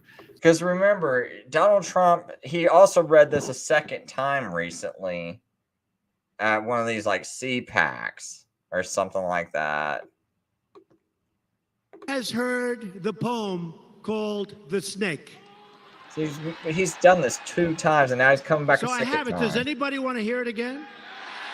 You sure? Are you sure?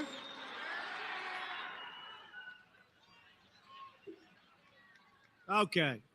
So let's dedicate this to General. Sorry, I don't know what happened. Oh, something accidentally got hit. Sorry about that. Oh, my computer's wigging out for no reason. Sorry about that. But I do want to make a comment, though. I mean, just think about this. We heard him the first time, and it really seems like, to me, this poem was about him. But just think about the stupidity of electing him a second time. And as you're hearing him read this poem, to me, he basically told you what he's about the first time when he read you this poem. Like, he's telling you who he is. And now, can you just imagine you're gonna vote for him again? Okay, it's like you're that lady that lets the snake in your house and you get bit. And somehow, let's say you survived. You thought you were gonna die. Somehow you survived. And now it's like, and now here's the snake coming back to your door again in 2024. Kelly, the Border Patrol, and the ICE agents for doing such an incredible job. Right? Oh, wait a minute. Where is it? Okay. So let's dedicate this. Oh, wait a minute. I'm trying to find it. Al Wilson, along with our borders. And people, it's called The Snake. On her way to work one morning, down the path along the lake, a tender-hearted woman saw a poor, half-frozen snake. His pretty colored skin had been all frosted with the dew. Poor thing, she cried, I'll take you in, and I'll take care of you. The border. Take me in, oh tender woman. Take me in, for heaven's sake. Take me in, oh tender woman, sighed the vicious snake.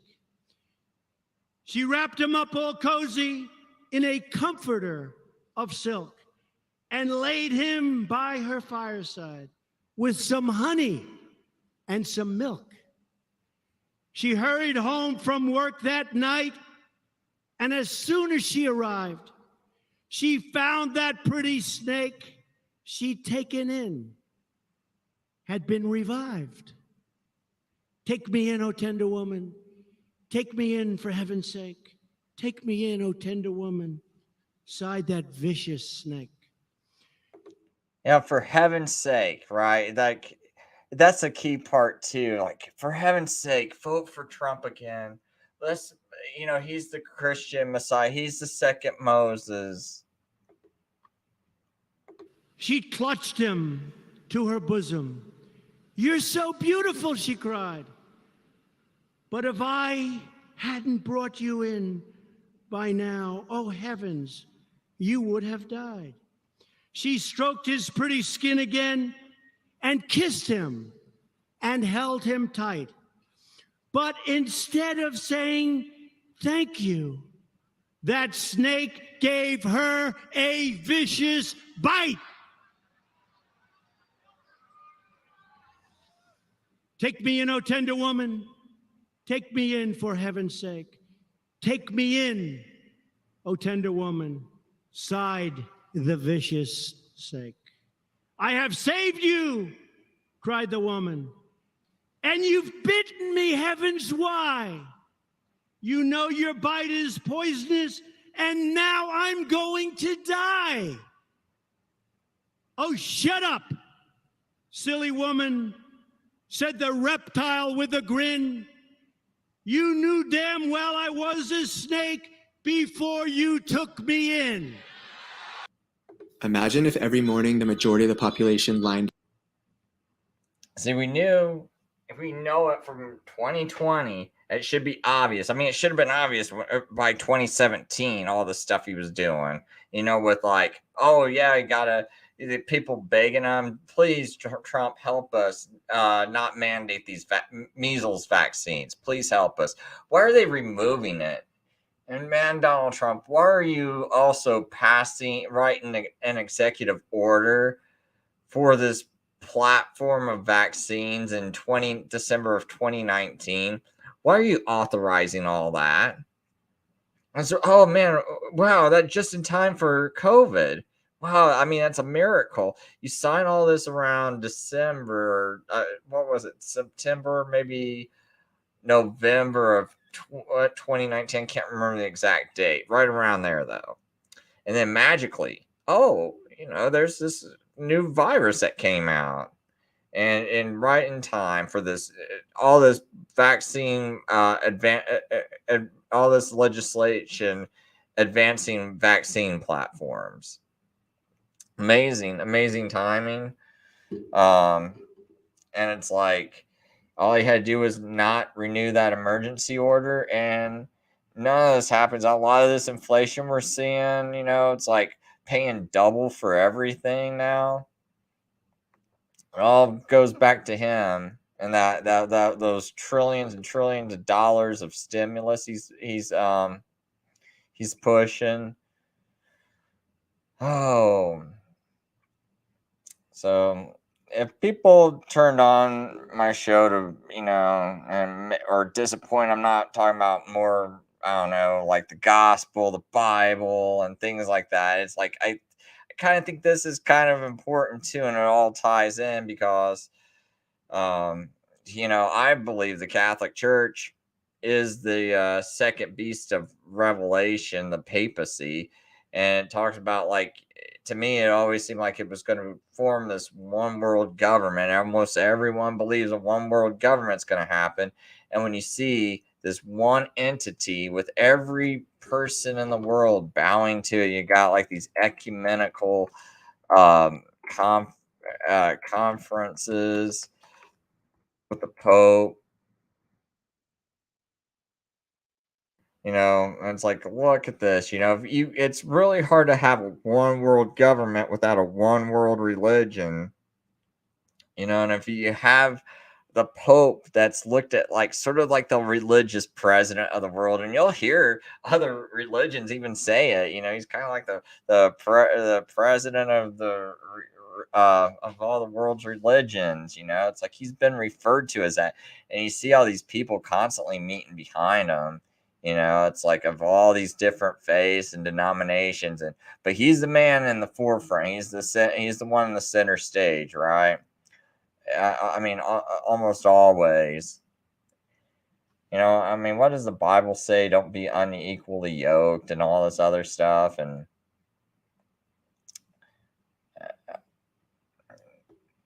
I don't know. It looks. Let me see if I can find some other. Then it's like when I watch these, like when it's like Christian ecumenical conferences, you see all these people, and it's like the Pope is the only one not bad. Walking up to the Pope and meeting the Pope and bowing to him, but he's not the one walking around bowing to someone else. Everyone's meeting up with him to bow to him. And you got like these like what is it, like business, what's it called, the 500 business and meeting with the Pope.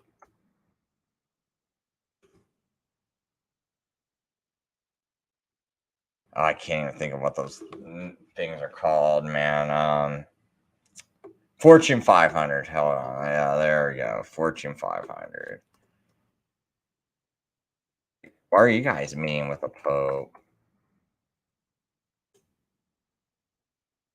I mean, why is he even talking with all these like CEOs of these Fortune 500 companies and things like that, and all these businesses and vaccine manufacturers? Can you think of one other world leader that's just like doing all this stuff, meeting with vaccine companies, pushing it, meeting with the media, having like all this stuff? That reminds me of another thing. It's like people always forget that Chelsea Clinton and meets Pope. Oh no, not meets Pope. Council for Culture, the Vatican Council for Culture. I probably should find this guy's clip because I think he's.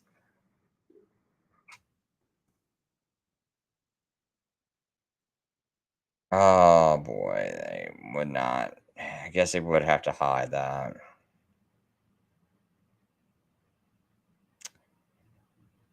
Well, there's this one where she's like speaking. I wish I could find. You would think it'd be on this. You would think if I could just type this guy's channel's name in, but I guess YouTube really doesn't like. Oh man. But anyway, she's speaking at the Vatican Council of Culture. Look like something like this. It might be.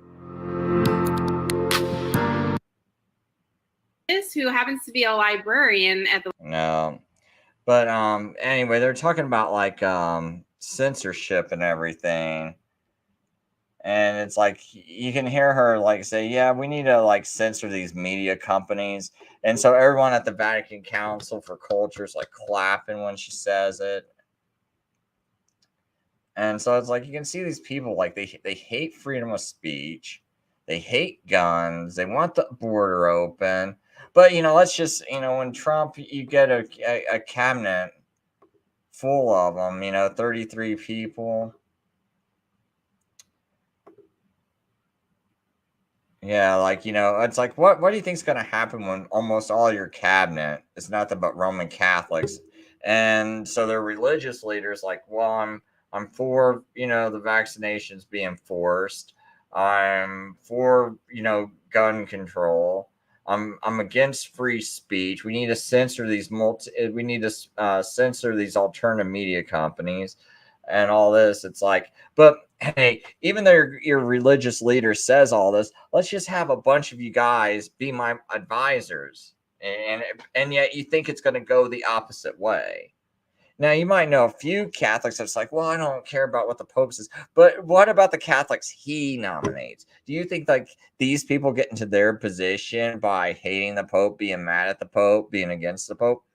And who's to say that they're not just being just like Donald Trump, where they're like, well, that played good before I got this position, but now, you don't want that, right? Because right? Like that's kind of what their attitudes are. It's like just like Trump, and no one has a problem with him going against his word. What's to say these people he nominates, even if you did hear them publicly say something like, oh, well, we're not really gonna, do everything the Pope wants. And it's like, yeah, that played good before we got into this position. See, we really got to find people where it makes sense. It's like, why do you stay a Catholic if you're against all this stuff? And it's like, maybe because the Bible doesn't say you have to stay in that church. It says nothing of the sort. And it's like, and I can't trust you. So, okay, so if you are against it, just understand. Why can't like the Catholics who are really against it, like you're against the Pope, so you should be able to have no problem. Like if a Protestant like me is running for office, and I'm not like gonna have some special legislation against you.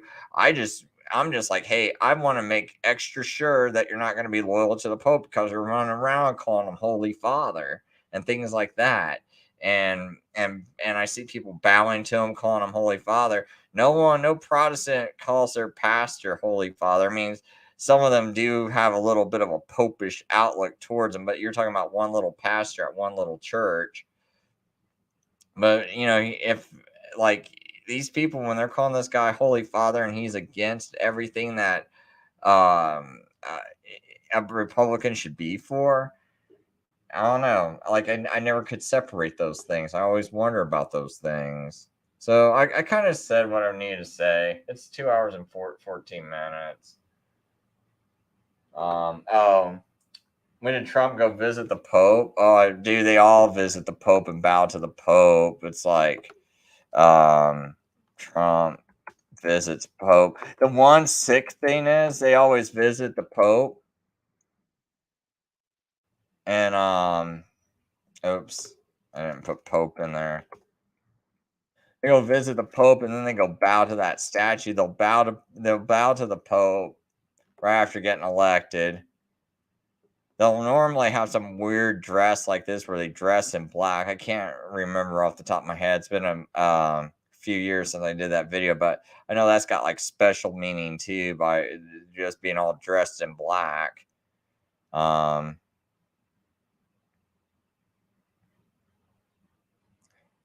But they'll normally also go bow to that statue of Pope John. I think that's who it is. And so they'll meet the Pope and then go bow to that statue.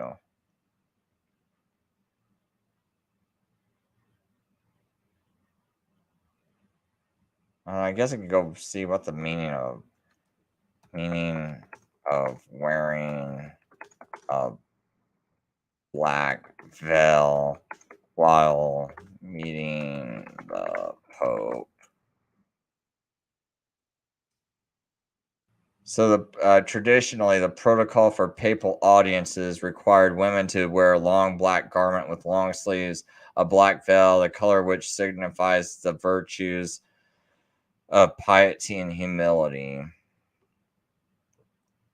So I'm not sure if it's got a deeper meaning than that. I thought it did, but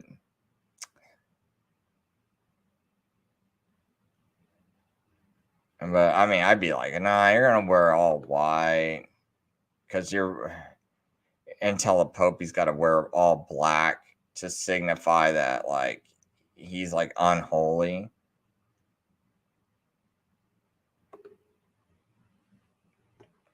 But man, what I was like wanting to look up, man. There's one other thing.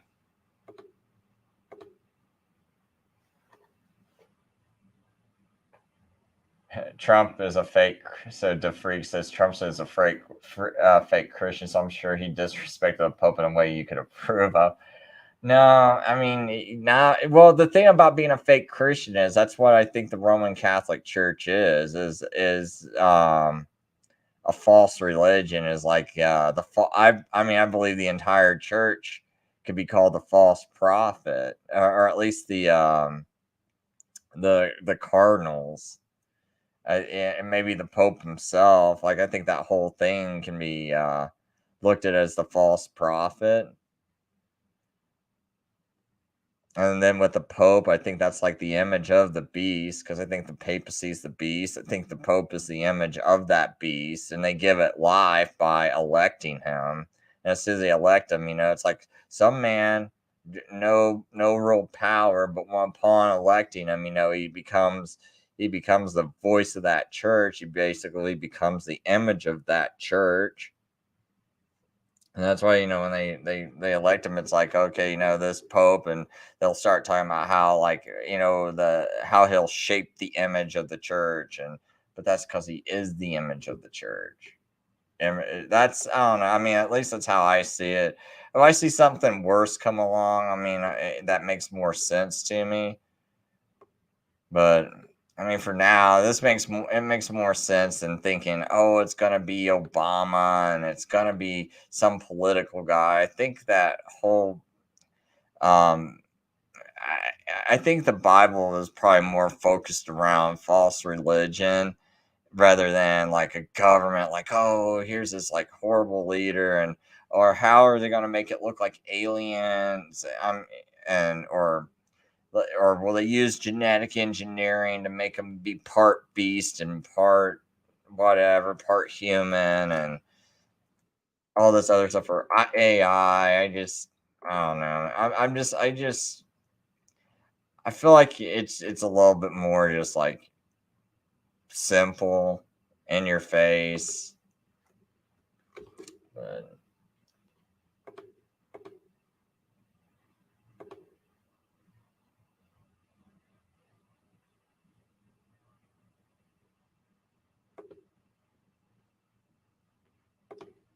what you're saying, you said the Pope is not likely to treat for 7-year political fashions, no enforcement. Oh, well, as far as that 7-year treaty goes, I mean, most people get that from misreading the book of Daniel 9:27. Like that's like that's Jesus, and that people keep see. I mean, this is part of the reason why this whole Zionism thing and people freak out about it and make a big deal out of it. But it's like, but in Daniel, I mean, I can do this real quick. I'll just use NIV, man. I don't think it's gonna be. Well, NIV might wreck this passage, so I'll just do King James since it's the first thing that popped up. But everyone keeps wanting to say, "Oh, the Antichrist is going to sign a 7-year peace treaty," and they get that from this verse in Daniel 9:27, and he shall confirm a covenant with many for 1 week. So it's like for 1-7, the word week isn't actually there. It's the word sevens for 1-7. And in the midst of the 7, he shall cause sacrifice and oblation to cease. So each of these 7s are supposed to be, there's 70 weeks in Daniel, and each of these weeks is supposed to be 7 years. And people refer to it as the 70 weeks, but it's actually the 77s, which equal to 490 years. And the reason why this is Jesus is just 2 easy things. Because in verse 26, it says, after 62 weeks, and just so you know, for people unfamiliar with this, it says 77s. I'm just going to change the word weeks because people are going to get confused and think it means like a regular week. But in the Hebrew, this is 77s are determined. So it's 490 years. Are determined upon thy people in thy holy city to finish the transgression, make an end of sins, to make reconciliation for iniquity, and to bring in everlasting righteousness, and to seal up the vision and prophecy, and anoint the most holy. You'll see there it says nothing about, and this evil man of sin is going to come, and this Antichrist. It's like, where do we see that in this prophecy? It says 70 weeks are determined.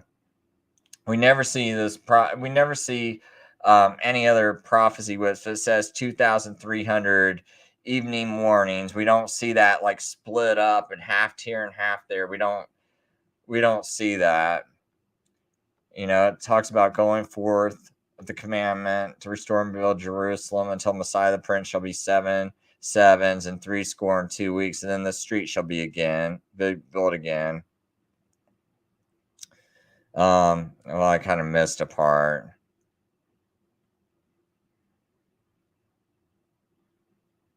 Oh, okay, yeah. So it says,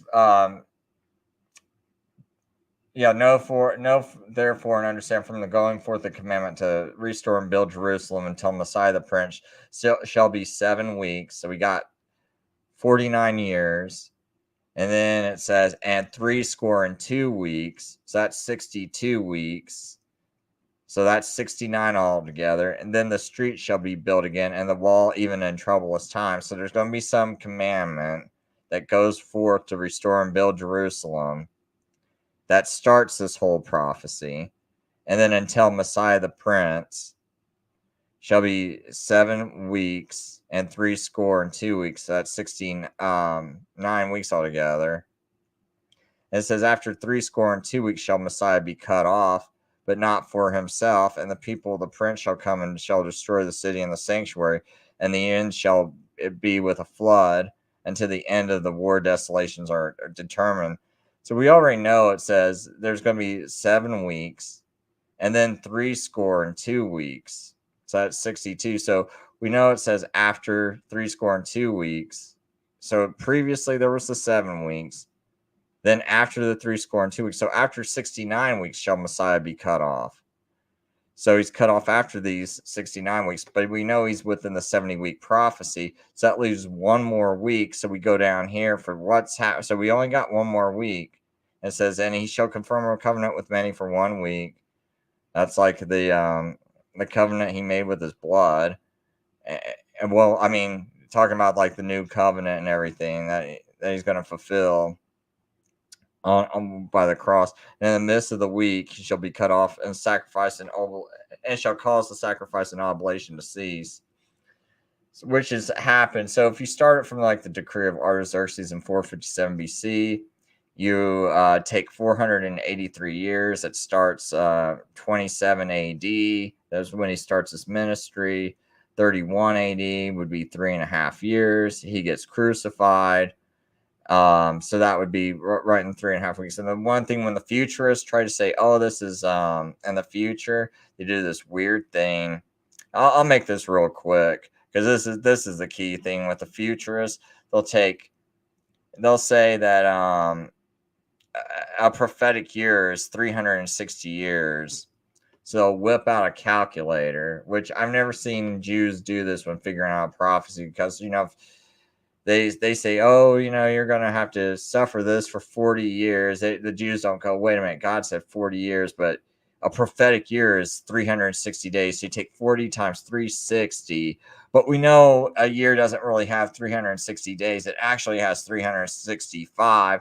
So we'll divide that by 365, and we'll get, okay, God actually means 39.5 years, right? Like they don't do this. You know, when God says it's going to be 40 years, it's 40 years. No one goes, no, God actually means 39.5 years, you know, or oh, it's God says this is going to be for 70 years. And they don't go, oh, no, he really means like 69 years, you know, because, you know, we're going to do that whole thing. And so to make this prophecy fit, they'll start with like, what was it? Like, oh, yeah, this other one, I think it's like Artaxerxes' 20th year, which is like around 445 BC.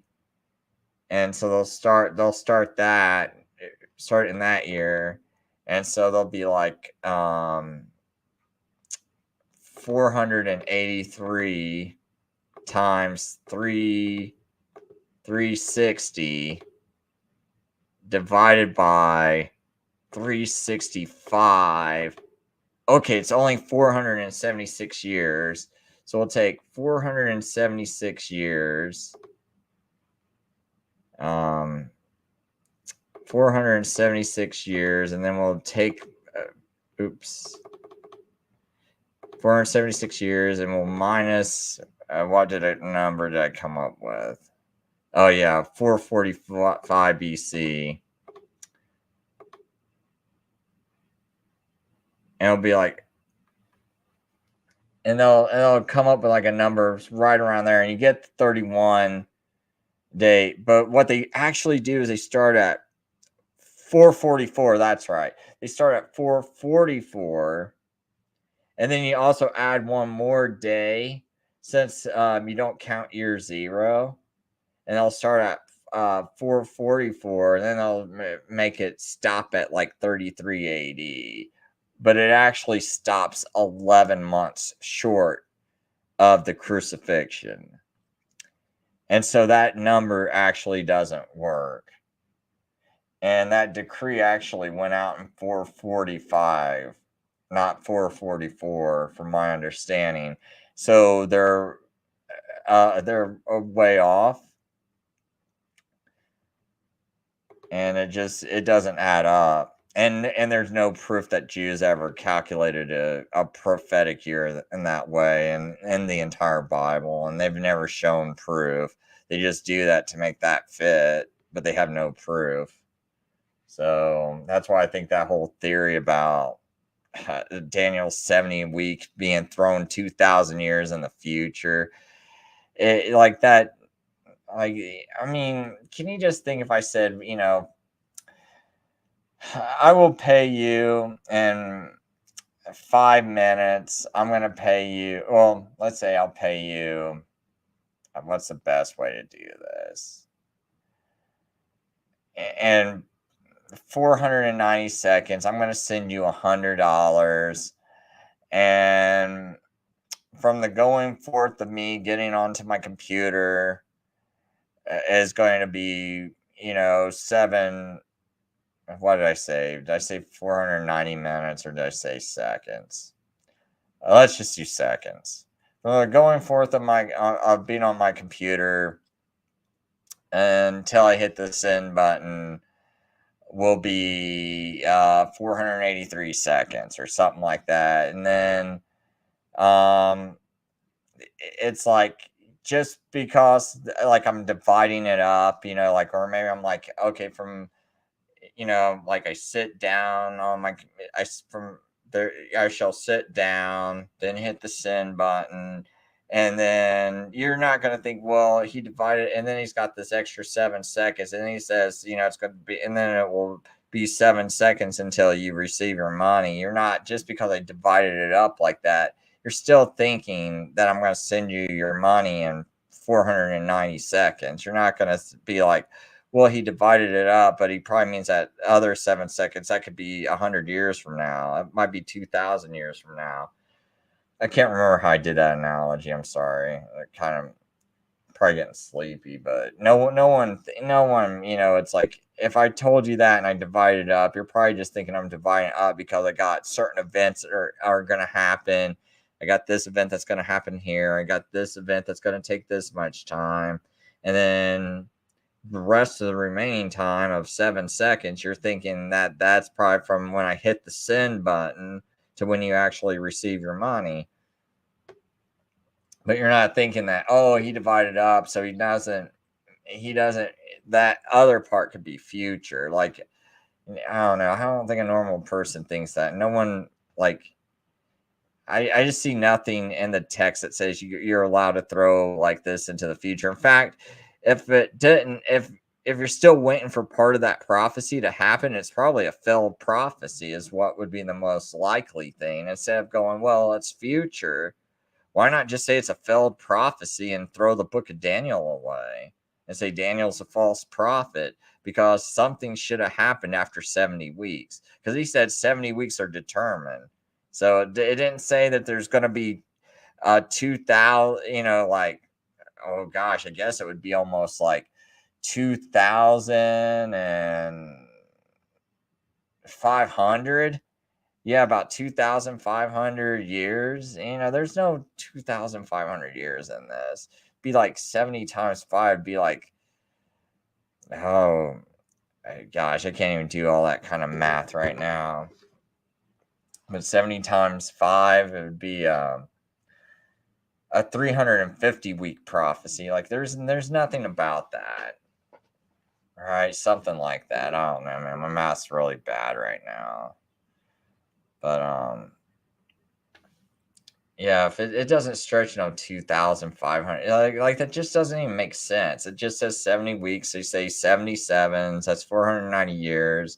We got like an event. We got the Messiah being crucified right at that time. You started off with the Artaxerxes decree in a 7th year. You fall right on the date. I mean, there's a little, a debate to whether it's 30 AD or 31. I think most of the evidence points to 31 AD. But a lot of people fight for the 30 AD just because, they want to hold on to this notion of a Friday crucifixion.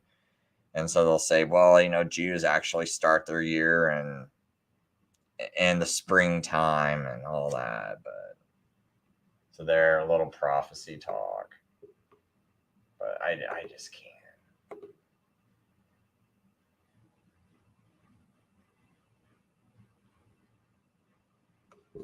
So he says, let me see what the freak says. I don't want to ignore his comments.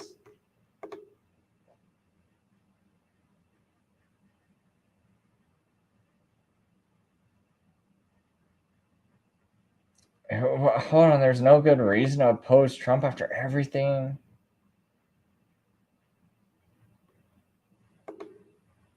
Hold on, man, the freak. I hope I'm misunderstanding you. You said then you'd be crying that he's meddling with the DOJ like Biden does. These are no good reasons to oppose Trump.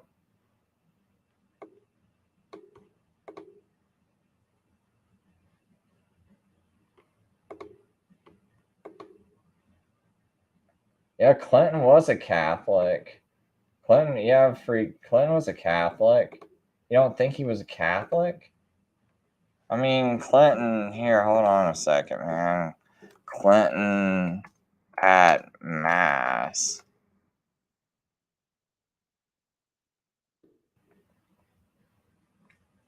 Because I remember that picture with him having ashes on his forehead and everything.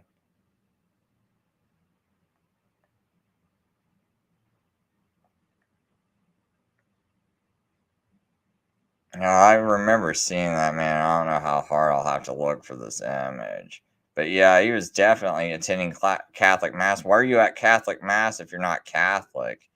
I don't know, but I mean, that's enough, man. You support it, man. It's like you're hanging out with this false religious person. It's like, I mean, just I know he's been at Catholic Mass. I've seen the images of it. I can't believe they took him down though, or they're so buried. Oh, you know what? I should have said Catholic Mass. There we go. There we go.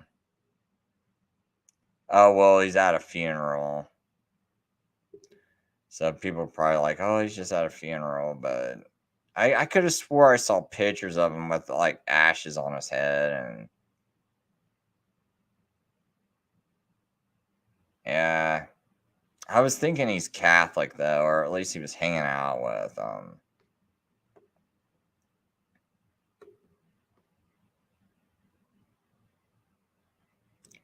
But that's another thing. They always appear at these that dinner, Al Smith dinners, and they always got like this guy right in between, and it's like a big deal. It's always gonna happen every single year, every single presidential election. There'll always be an Al Smith dinner.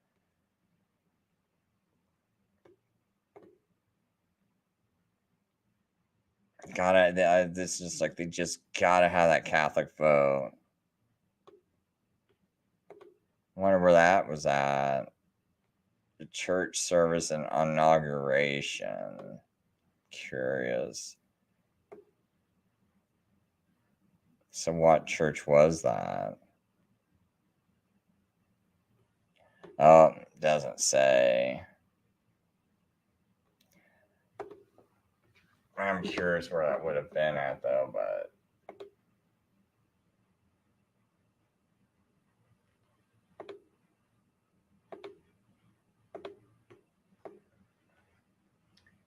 there's a lot of comments.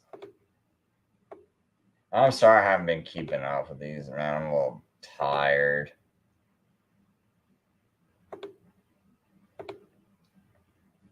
People,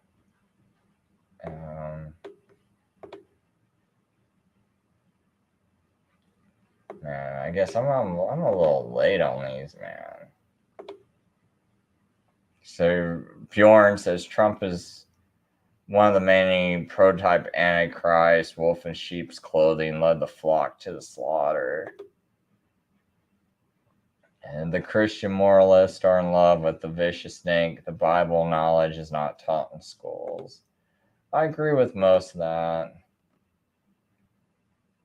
That's another thing too, man. People don't know about, like the Pope.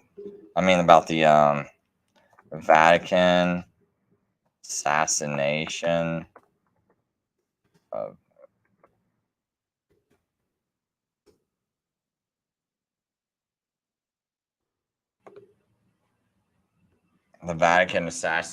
of Abraham Lincoln. I mean, there's one site, man, called truthontheweb.org. I really like this whole article. It's like a lot of they use a lot of quotes from different books and give a lot of citations throughout the article. But one of them was from this Catholic named Charles Chinnicky, who Lincoln represented in a court case. And one of the quotes Chinnicky said was this quote from Lincoln, which says, this war would have never been possible without the sinister influence of the Jesuits. We owe it to popery that our land is now reddened with the blood of her most noblest sons. And oh man, I can find that in here because there's one other part. Oh yeah, here's the exact quote. It says, this war would never have been possible without the sinister influence of the Jesuits. We owe it to popery that we now see our land reddened with the blood of her noblest sons. Though there were great differences of opinion between the South and the North on the question of slavery, neither Jeff Davis nor any one of the leading men of the Confederacy would have dared attack the North had they not relied on the promises of the Jesuits that under the mask of democracy, the money and the arms of the Roman Catholic and even the arms of France were at their disposal if they would attack us. I pity the priests, the bishops, the monks of Rome and the United States when the people realize that they are in great part responsible for the tears and bloodshed in this war. The later, the more terrible will the retribution be. And that reminds me, I really need to do a video soon about all this information I found about the Lincoln assassination, because it talks about like all these like I wrote down all this information I found about like the opinions of the newspapers and the people around the country when John Surratt, who was one of the people who helped John Wilkes Booth assassinate Lincoln, and he was found as hiding out as one of the Pope's bodyguards, and so he like comes back and he's on trial, and he gets let go, and then they're interviewing him and all this, and then they're asking the opinion of all these people writing the newspapers about how, if they believe them, what do they think, and it's just like, it's real interesting hearing all the commentary they say. I can't remember it off the top of my head, or if I knew what folder I put it in, I'd bring it up, but I know I'd waste have some silent time as I go try to see what folder I put it in, but I need to do a video on that. But it's pretty interesting reading like all the discussion that happened around John Surratt being let go free.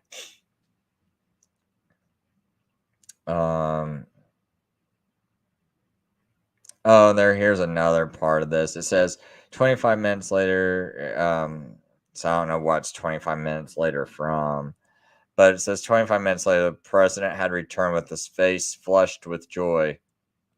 Glorious news. General Grant has again beaten Lee and forced him to retreat towards Richmond, when he will have to surrender before long. Grant is a real hero, but let us come to the question I want to put to you. Have you ever read the letter of the Pope to Jeff Davis, and what do you think of it? So Chiniquy, the Roman Catholic, is saying, my dear President, I answered, it's not that letter my dear President, I answered, it is just that letter which brought me to your presence again the day before yesterday. I wanted to come and see you from the very day I read it, but I knew you were so overwhelmed with the affairs of your government that I would not be able to see you. However, the anxieties of my mind were so that I determined to go over every barrier to warn you against the new dangers and plots which I knew would come out from that perfidious letter against your life.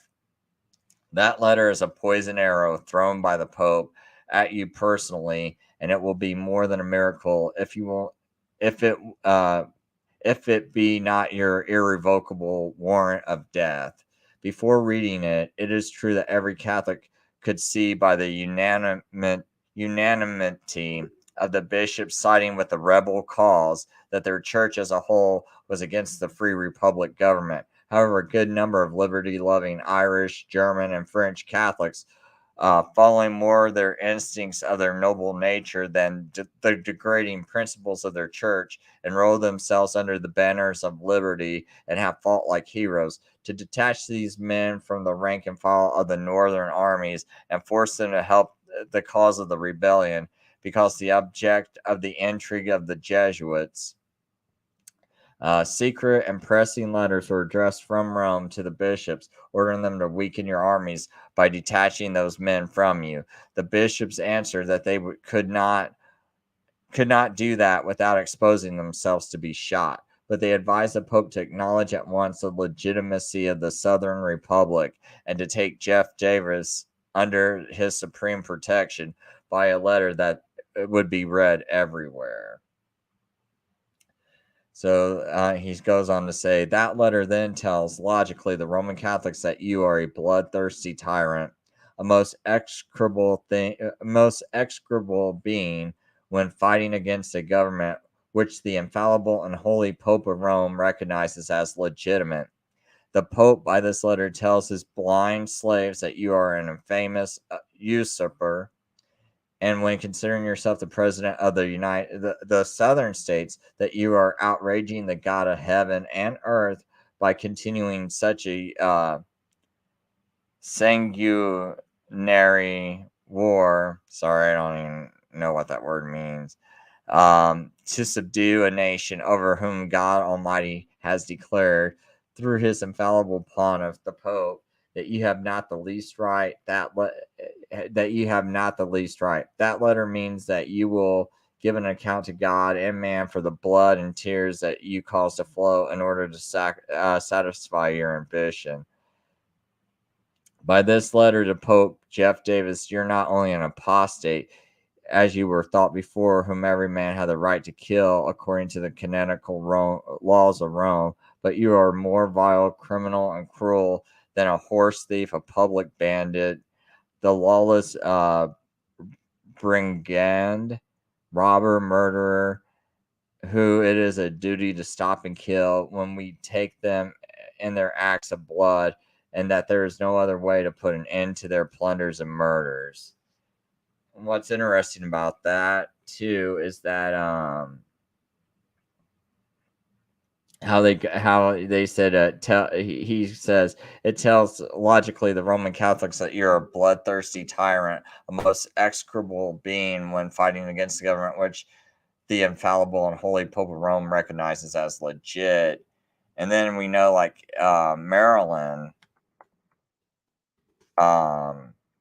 was like the most Catholic state in America at the time, and Baltimore is considered like the Catholic capital of America.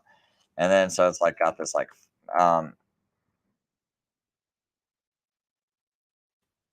no, what's it like a Maryland song, Tyrants.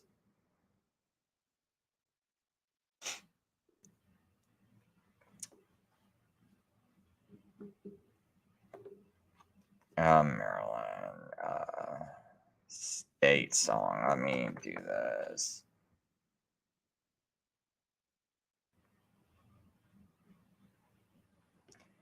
So yeah, this whole song they had against Lincoln. So this was like their state song. I'm trying to find that song though. Where they actually have the whole song.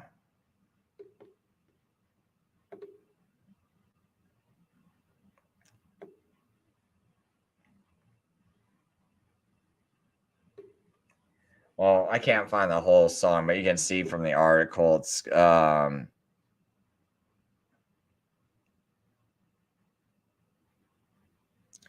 they said the 9-verse song to the tune of "Oh Christmas Tree" calls Maryland to burst the tyrant's chains, a reference to President Lincoln, and leave the Union. Virginia should not call in vain Maryland, the song says. She meets her sisters on the plain.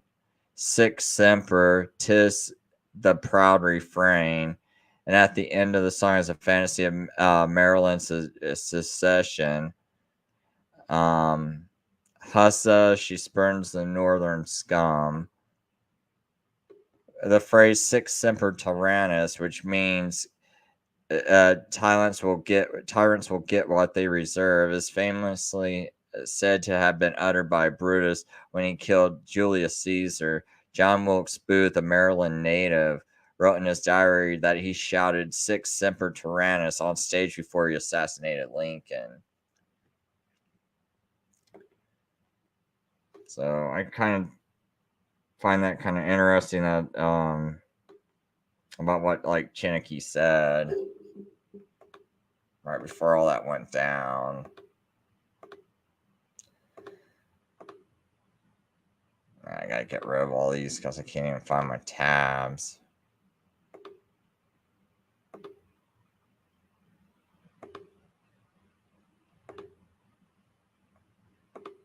Man, there was like all these like Catholic extensions that were working with the illegal aliens.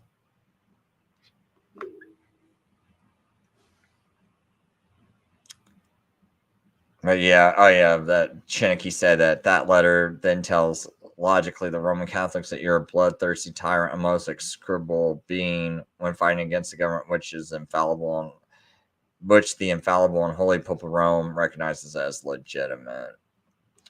And that happens to be Maryland's fight songs. And then John Wilkes Booth is from Maryland, yells out Sic Semper Tyrannis and kills Lincoln.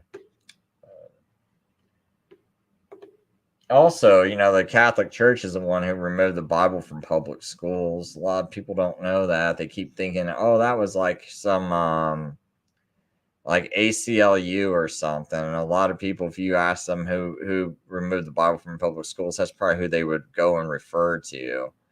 But in actuality, it's oh, what's that book called? Pope or President? Bring that up real quick.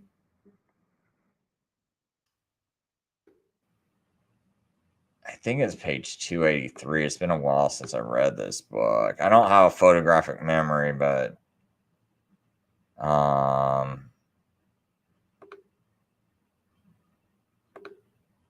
maybe it's 243.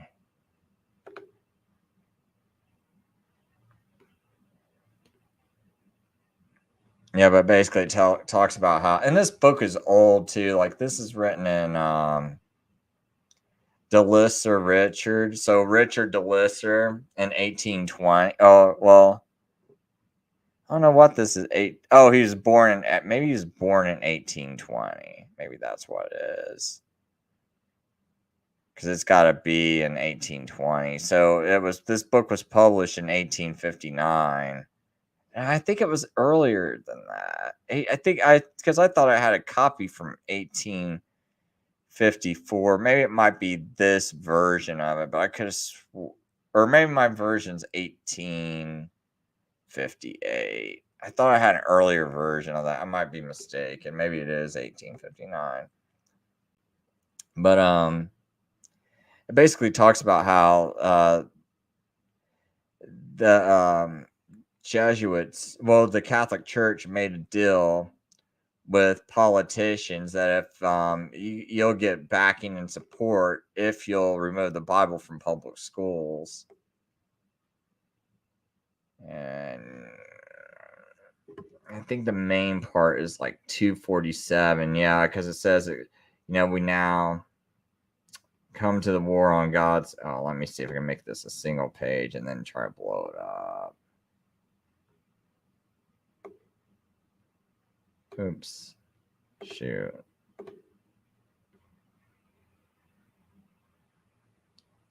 Here we go.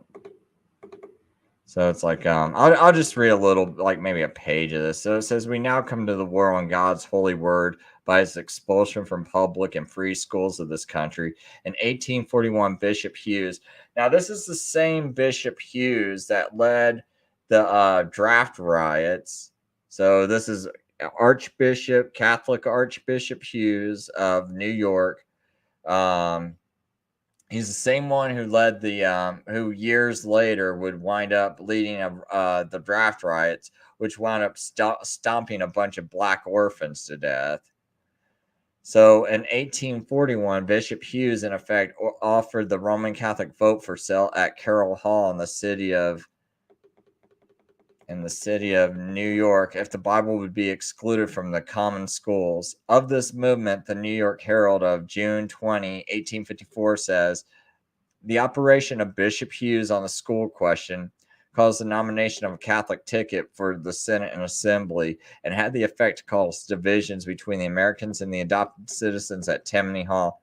Thus, the Herald ascribes to Bishop Hughes the first movement in the political affairs of our country by introducing religion into the arena of politics and nominating a Catholic ticket for the Senate and Assembly on the school question. Let every Protestant and patriot remember this fact. 38 schools in the city of New York alone abolished the Bible, and the commissioners were appointed to expunge from the pages of school books all the facts of history which were displeasing to the papal system. Books so mutilated and defaced with black can now be seen in the Bible house in that city. This Bible expulsion from schools began by Archbishop in the New York legislature, was followed by a similar effort in the McClintock bill in Pennsylvania. 9 states of the Union have made an attempt to expel the Bible from public schools, and in California, they've already been successful. So now you think about these two states nowadays, New York and California. New York being the first state to ban the Bible, and California being the second one. And so these were like 2 of the first states to have the Bible banned from them. And who are your most like Democrat and liberal states today? It's California and New York. You know, most people would say those are 2 of the most like liberal states today. And they're almost entirely Catholic controlled. So that always goes hand in hand, you know, when you look at all this horrible stuff going on. Just look at how Catholic controlled these states are.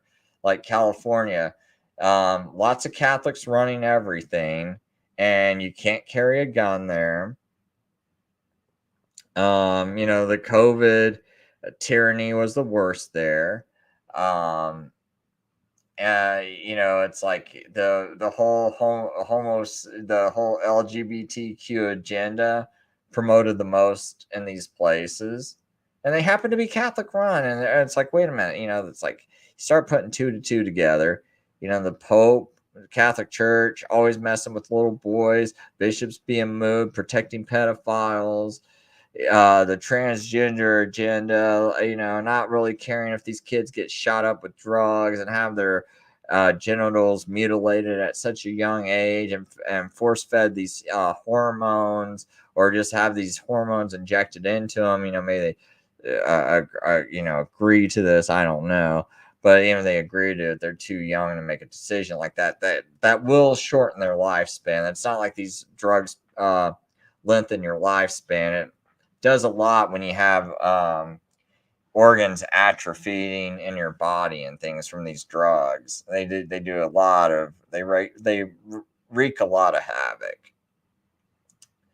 And I mean, these like there's some really disgusting issues with these sex changes that I won't get into. It's not just the fact that, oh, they're gay and whatever. Like, it's just some of the problems they have, and some of the things they have to do to maintain them. And because it's pretty gross. And having, like, if some kid ever made a decision like that, that would affect the rest of their life, you know. But like I said, it just happens to be these states that are really heavily Catholic controlled, you know. Like, who was the one? It was like a Catholic governor. I can't remember if it's Connecticut or Virginia, but, you know, I signed that bill letting, you know, abortions happen all the way up to birth. And I think even had something where they signed to where it's like after birth abortion or something. I can't remember off the top of my head, but, you know, those are heavily run Catholic places, right? I mean, if you go to New York, it's like almost everybody, you know, it's like you pick one ticket, it's nothing but Roman Catholics. You pick the other ticket, oh, nothing but Roman Catholics. That's like, you'll have Steve Christie, a Roman Catholic, on one side running against a Roman Catholic on the other side. And look how, like, I mean, is it very Republican there? But anyway, it says appropriations of money have been asked of the Pennsylvania legislature to even build convents and houses for the Sisters of Mercy, and actually passed one branch of it. So it's like they not only like, you know, even in Pennsylvania, it's like when as far like you don't see this happening for other denominations, but you know, yet they got convents and houses built for the Sisters of Mercy on taxpayer money all the way back in the 1860s. Pope Pius IX rewarded the Jesuit Bishop of New York with an archbishop's mitre for his zeal and success in abolishing the Bible from 38 public schools. Look at that. So the Pope, right? So this is supposed to be your man of God, right? And you're wondering why America's messed up. Because, see, America started out as where the Bible was supposed to be the primary learning book, reading book in schools, right? All the way to now you have Pope Pius. Not only is he promoting the war, you know, promoting the South and the war in the South, and what's the South doing? Promoting slavery and all this, and so these people are really twisted nowadays. You think about it, you know, you got all the black voters, you know, and what are they doing? They get them to brainwash you. Oh, you got to vote Democrat. But yet, here's Pope Pius supporting the South. The South was primarily Democrat, you know, and this is primarily the Democrats were the ones that went on board with the removal of the Bible, because at the time they were the ones who ran everything. And so then you had the Republican Party came out, and they were the ones that were anti-slavery, and they were against all this stuff. But it was you had all your Democrats going along with this. This is why I say, like, you know, in 1840, this was like when this was starting to happen. This was the beginning of when the Democrat Party was taken over by the Catholic Church. When they all started making these deals in all these states, and all these Democrats made the same deals, right? So they're all in bed with them. Then you have the Republican Party, which starts out where they're not in bed with the Catholic Church. But now today, look at what's happening. They're just as controlled as the Democrat Party, but the Democrat is 100% controlled. Most of the Republican Party is controlled, but if the Republicans would just kind of see to it, you just be like, look, you know, if you don't like this, you know, it's like go vote for the Democrats if you want to keep seeing this thing go. And don't worry about losing the Catholic vote. I don't. When I was trying to run for office, I felt like I had a chance. It was just like there's so much censorship and getting my my Twitter removed, where I had like 10,000 followers, having my YouTube channels. You know, I'm on my like, what is it? My 13th YouTube channel. So I can't really run a campaign like that, you know, if I'm constantly getting wiped off the internet, because I don't have the money to get on TV. So what do I do now, you know? So anyway, I think that's kind of big, just so people know that little bit of history, you know. The key point: Pius IX rewarded Jesuit Bishop of New York with an archbishop's mitre, so it gave him a reward for his zeal and success in abolishing the Bible. And I'm just gonna kind of look that up, you know. See if anyone else has ever said Pius IX rewarded Bishop Hughes removing the Bible from public schools.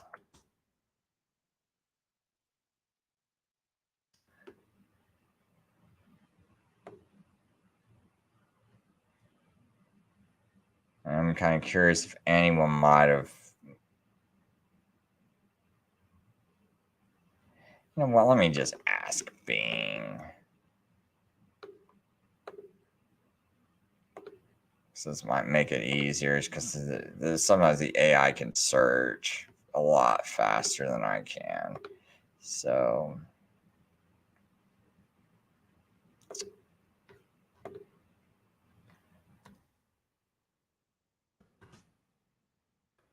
Is there evidence? That's all I'll ask it. So I asked it, did it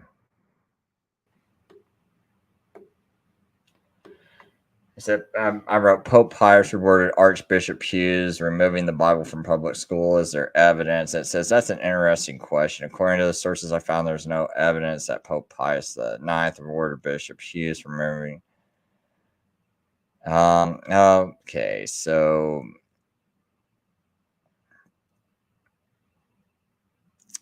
I'm gonna ask it. Well, what about? I just want to see what it thinks of this book. So, what about the evidence in this book?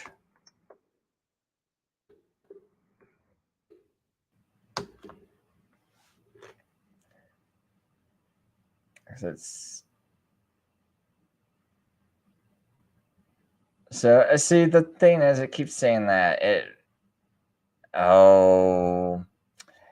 yeah, I get this a lot. I'll have evidence and I say, oh, it's highly biased and anti-Catholic, but I'll find like brigadier generals and all these like high-ranking people, Samuel Morse, the guy who invented Morse code, all these people, and it will say the same thing. It's like, so just like anybody who has evidence, anyone who speaks against the Catholic Church, the AI is just going to be like they're just highly biased and anti-Catholic. Every single source. It's like, it's just, yeah.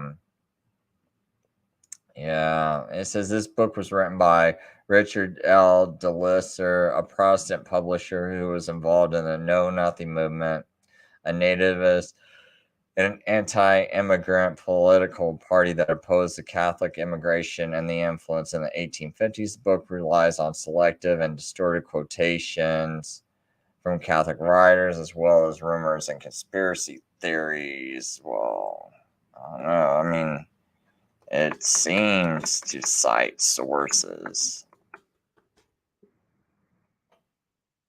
I'm just like wondering, man. So it may seem to cite sources, but the sources does not mean it's accurate, relevant, or fairly represented. I don't know, man. There's a lot of like, to me, there's a lot of like evidence that kind of triangulates things, because it's like, you wind up finding John Surratt and all these guys. Like, okay, what about when Hughes led the riots and the draft riots, which stomped black orphans to death? And then you look at Maryland's fight song, and it's the most Catholic state in America, and it's supporting the South, and it's supporting killing Lincoln, and this happens to be the same thing that John Wilkes Booth yelled out before he shot Abraham Lincoln was Sic Semper Tyrannis. And John Wilkes Booth is found with a Catholic medallion around his neck. And who else had a Catholic medallion? Jefferson Davis. There's actually like even an article about with another Catholic even saying Southern Confederacy, or the Catholic Confederacy. That's what I should say. Like, yeah, see, Church Militant, they're a Catholic site. And they talk about a lot of the same things. I mean, with a little bit more of a Catholic slant to it. So, but they're still oh, now they make me read a newsletter. Oh, I can continue reading it. That's good. I mean, some of these things I disagree with, but oh yeah, see, right, even in this own Catholic article, it says Jefferson Davis, president of the Confederacy, was an aspiring Catholic and was sympathetic to the Catholic cause. He was known to wear Catholic sacramentals, a Saint Benedict medal, a miraculous medal, and a French scapular, as well as a brown scapular. Despite the United States as a whole not being friendly to Catholicism, North and South, about 20 Confederate generals in his cabinet were known to be practicing Catholics, and every Catholic bishop in the South supported the Confederacy.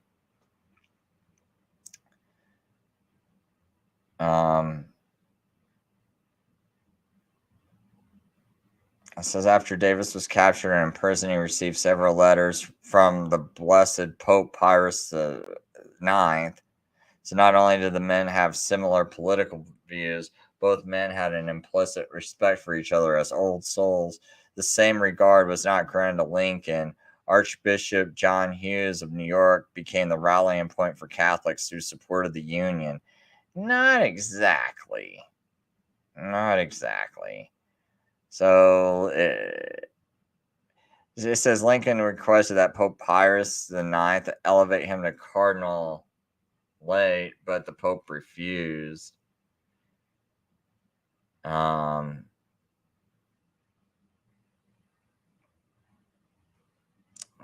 yeah, here's an interesting thing too that I should have brought up earlier. In fact, it was an 1863 letter from Pius IX to Jefferson Davis that calls Congress to cut off all diplomatic ties to the Vatican. The letter had contained a signed photo of the Pope and, most significantly, addressed Davis as illustrious and honorable President of the Confederate States of America. This explicit recognition of Davis as legitimate president of a separate country outraged the Union and has said it caused Lincoln great distress. Interesting thing about this is, I'll just get rid of this, is that Reagan removed laws to establish a Vatican, to establish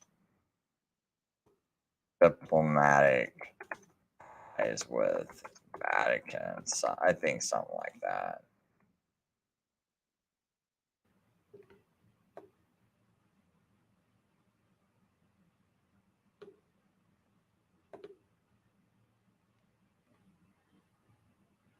See, so just to kind of back up some of what that article said, it says since 1867 there has been no American ambassador to the Holy See because of a U.S. Congress resolution. So that was all due to that whole thing with the Vatican recognizing President Jefferson Davis as president.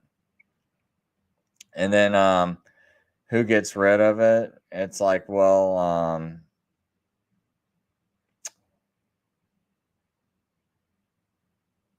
let's see here. Well, they're saying on hearing a rumor that the Pope was going to forbid American Protestants to hold service within Rome city walls, services which were already been clandestinely held in private homes. The U.S. Congress passed a resolution in 1867 saying that no federal funds could be used to maintain a diplomatic mission in Rome. 3 years later, the Pope lost temporal control over Rome and it became part of the Kingdom of Italy.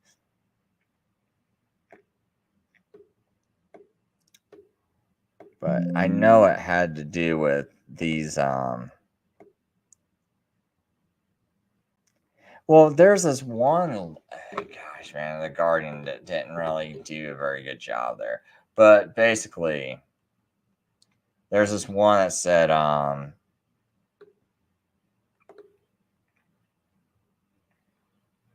yeah, so it was like January 11th in 1984, which is really weird. January 11th, 1984.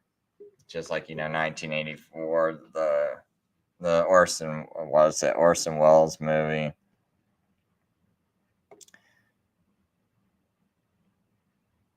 And that's when he winds up, I mean, that's a real weird year to decide to reestablish diplomatic relations with the Vatican.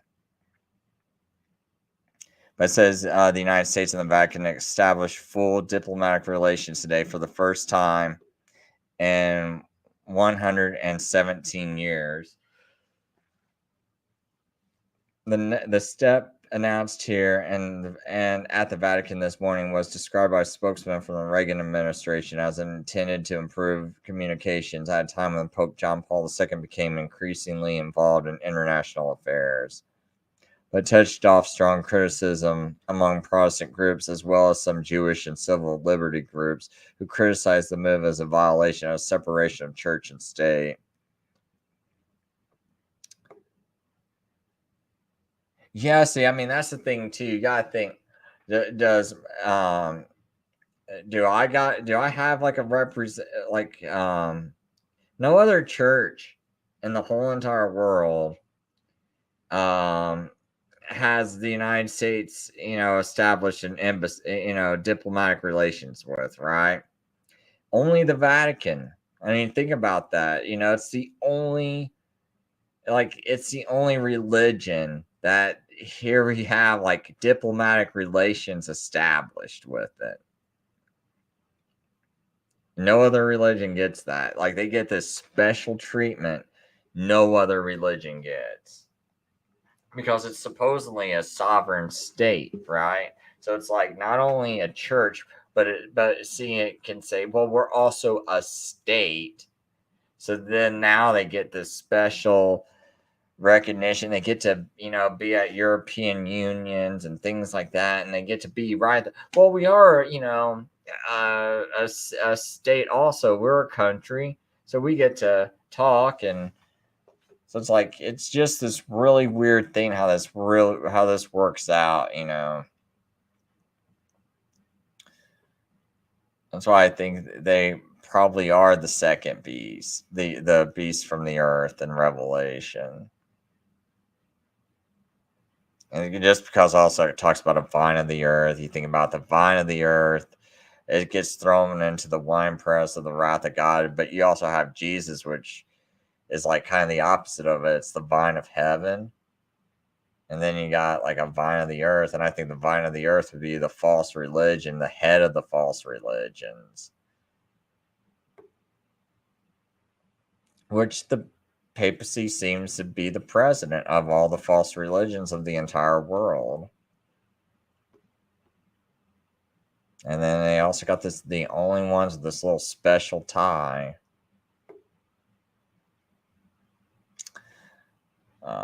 Man, there was one thing I wanted to bring up. I can't think of it off the top of my head. Oh, you know what? I'll bring up this I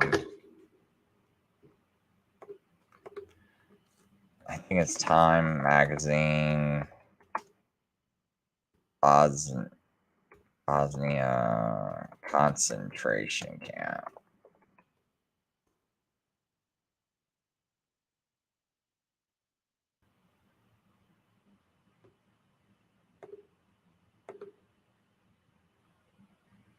Yeah, it's this, man. I remember when I saw this in 1992. And or maybe this was before 1992. And I'm pretty sure I thought.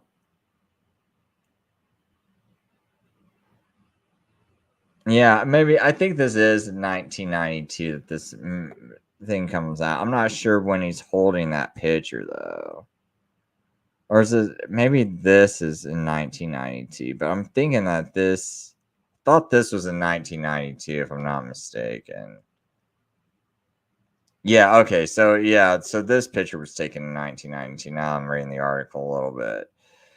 So I remember seeing this and going, wow, and as a kid, I'm being told this is what really woke me up to everything. Because I remember being, gosh, how old would I have been at that age in 1992?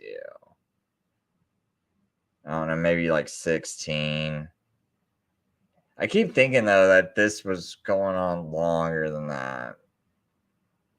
But, I remember walking past this at like a VP gas station, Village Pantry gas station. And I see this cover and I'm like, wow, man, what's going on there? And someone goes, oh, there's like a concentration camp. And people were like, yeah, we need to go fight that and stuff. And at the time, I'm thinking that, okay, you know, Clinton's in office, and I'm like, well, I know Clinton's a bad guy, but if he's such a bad guy, but yet you still have the Republicans supporting this, so this must be like some kind of real thing going on. Because why would the Republicans support it when Clinton's in office? Surely the Republicans would, since they're so against the Democrats, they would call this out if it was fake. So I'm thinking at the time, this must not be fake. This must be real. And I mean, this is probably like the one thing that really like just shook me, because at the time, I mean, I was like everybody else. When you first hear about both these sides working together, I'm like, I don't know, that's too much for me. And then let's see here if I can find this. You know what? It'd be easier to just go to my channel. So I go to my channel. I'm pretty sure that this is one of the things I recommend. Yeah, right here. So, and they took out one of the videos. There's like a 3-part video. I'm not even sure if they got the 3rd part. But the interesting thing is these people are not really in behind barbed wire. Name was put on a so-called So I'll get right here to this part. For wheelbarrows and the like. The dilapidated fence had chicken wire on the bottom, a few strands of barbed wire on top to discourage theft. Our crew filmed the ITN people as they maneuvered into this area through a hole in the broken down fence. Then we followed, and both crews set up within the enclosure, filming the refugees wandering around outside. There were heaps of building material and barrows, and we kept stumbling over them while trying to set up. Miss Penny Marshall tried to talk to the nearest refugees, but in vain, since she didn't speak Serbo-Croatian. People searched for someone who could speak English. While they were looking, our reporter, Mr. Bozanic, talked to some of the refugees. Ja mislim, ovdje možete živjeti, jer nije bilo baš to. Bilo mora se živjeti, sve pametno. Ne bi želili da živimo i dalje. Želili bi da živimo i dalje, da ne idemo sa svojih ognjišta. Someone in front of the crowd of refugees said, here, this one speaks English, pointing to Mr. Mehmet in the overalls. Mr. Bozanic from the Yugoslav crew filmed Penny Marshall's conversation with Mehmet. Later, the following was shown in Yugoslav TV, with Mr. Bozanic supplying an informal translation of the English conversation. Da nema ničeg lošeg. Da istina topla, ali da ne spavaju ovdje, napolju, nego u školi. I jesu li vas maltretirali, pita britanska reporterka. Ne, oni su vrlo fini, kaže Mehmet. Volunteer, are you a fighter? No. Mehmet dodaje da nije bio borac.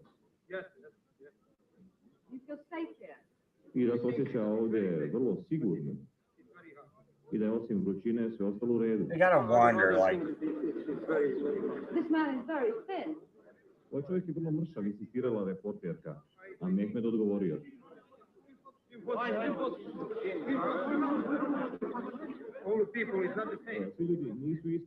Penny Marshall had set up her cameras behind barbed wire.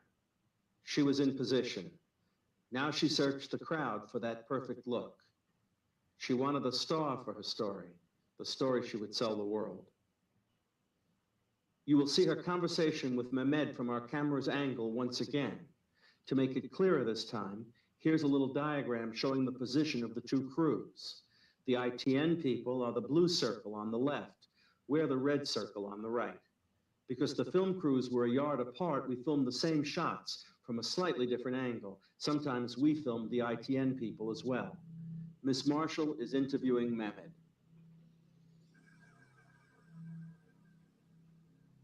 This whole time, when I was younger, I thought they were in a concentration camp.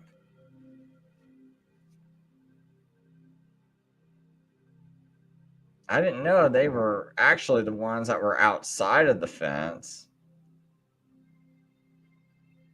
Hello. My name is Mehmet. How did you come to be here? What happened? I think it's very fine. Nothing wrong, but it's very hot. Sleep outside? No, inside. No. It's very good. Very. See, earlier you could hear how they were said everyone could go home, and they were choosing to stay there. Came to your house and took you. Yes. You feel safe here? I think it's very safe, but it's very hot. Other things that it's very. This man is very thin. Yes, very thin, but I think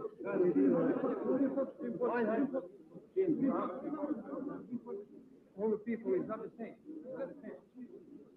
See, he's saying all the people are not the same. She's like, that man's very thin, and he's like, well, all the people are not the same. Like, I'm 6 foot tall and I weigh 130 pounds.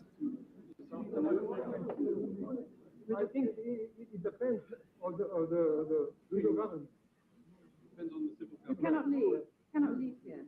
No, not now. Where are the women? The children? The children is the house. See, but it's really too bad that they don't have part 3, because part 3 you do see. I know YouTube probably made them take it down.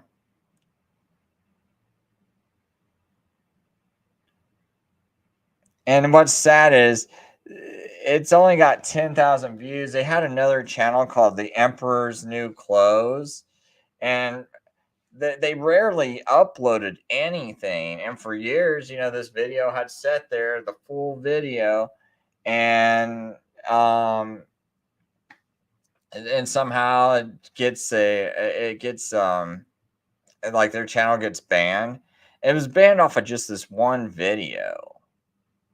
And the weird thing was, even back in the early days of YouTube, like in 2008, when I would promote this video, I would barely see the vote count go up.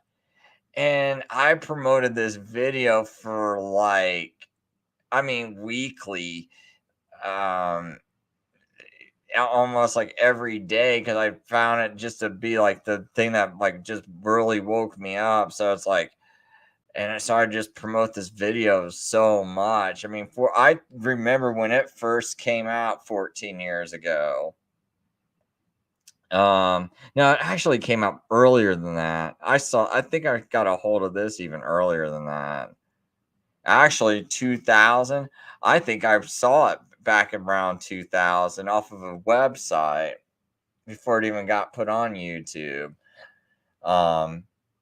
And once it got put on YouTube, I was constantly promoting this thing, and I only got it, and as much promotion as I did for it, it should have been more than 20,000. I was talking about that video a lot. I had a website, and it was like the first thing you would see on my website on this site called The Protestant View. And at the time, I had over 1 million unique visitors a month and over 100,000 hits a day on it. And this video was at the front of my website. And you mean to tell me it only went up?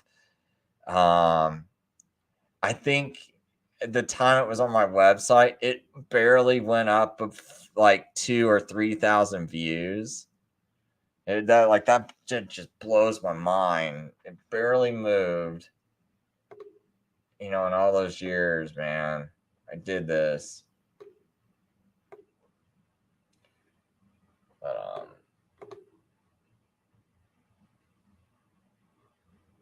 Yeah, Bjorn says Jeff Davison and the Southern secessionists were never for freedom and democracy. I was watching a video about the secession movement in the state of Georgia back in the 1850s. The secession lost the state delegates. Oh, there was so much, man. My old channel, I went into like talking about, before YouTube banned it, but I went into like the elections of the South. It was like they didn't even, like, a lot of the South didn't even, like, when you're looking at the primary votes and who they were voting for, it didn't even seem like the people were really behind it, and they did all this extra orchestrating in order to even make it look like the people supported the secession.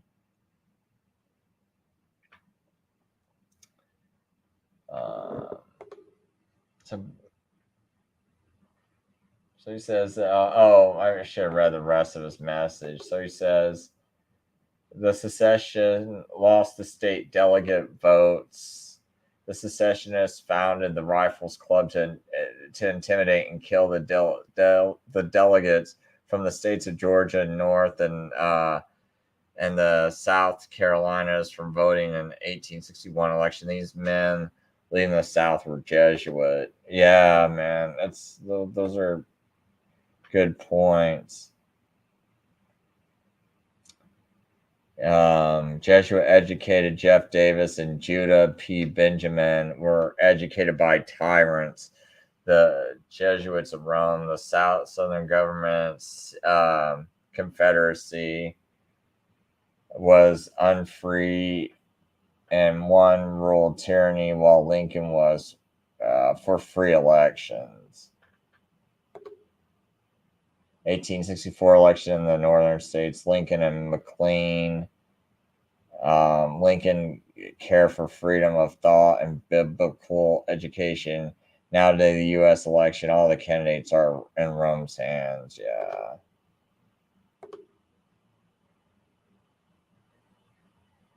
Oh, yeah, the freak. I don't know. The hormone blockers probably aren't, man. It's probably just like the vaccines. Dude, yeah, it's cool if you got bad typing. Man, I normally use my voice because I'm at work most of the time, except on Sabbath. But yeah, I use a voice chat, man. It does some crazy things sometimes, and I'll just hit the send button because I'm too busy to look at my phone. I'm like, oh my gosh, what did that thing just say? Because I'm thinking it can't possibly, like some of the words. It's like it's not even close to like the sounds I made with my mouth, man. And I'm just like, are you kidding me? How in the world did you get these other words? But anyway, I think that's a problem with some people. If anyone catches someone reading something weird, I take it with a grain of salt because I'm thinking they're voice chatting. So anyway, Bjorn says Joe Biden, Donald Trump, DeSantis are the new Jeff Davises and Judah P. Benjamins for the 21st century. There's rebuke and repair. Yeah, I know, man. He's telling me be careful with the thumbnail. Marxist libs are still mandating that we at least call their shop medicine. Yeah. Well, gosh, that's a really good point. Yeah, if people didn't catch my thumbnail, they caught the video late. That was my thumbnail. That's what Rebuke and Reaper is warning me about. It's like they don't, like, I kind of forgot about that because I was thinking about my other point I'm trying to make. Because my other point is just that, before you guys just get all emotional about this movie, kind of get your brains working correctly, and make sure they're working.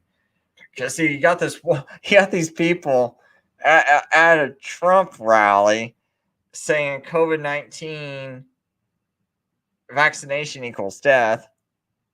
And yet you got Donald Trump on the TV saying we save millions of lives with the vaccine.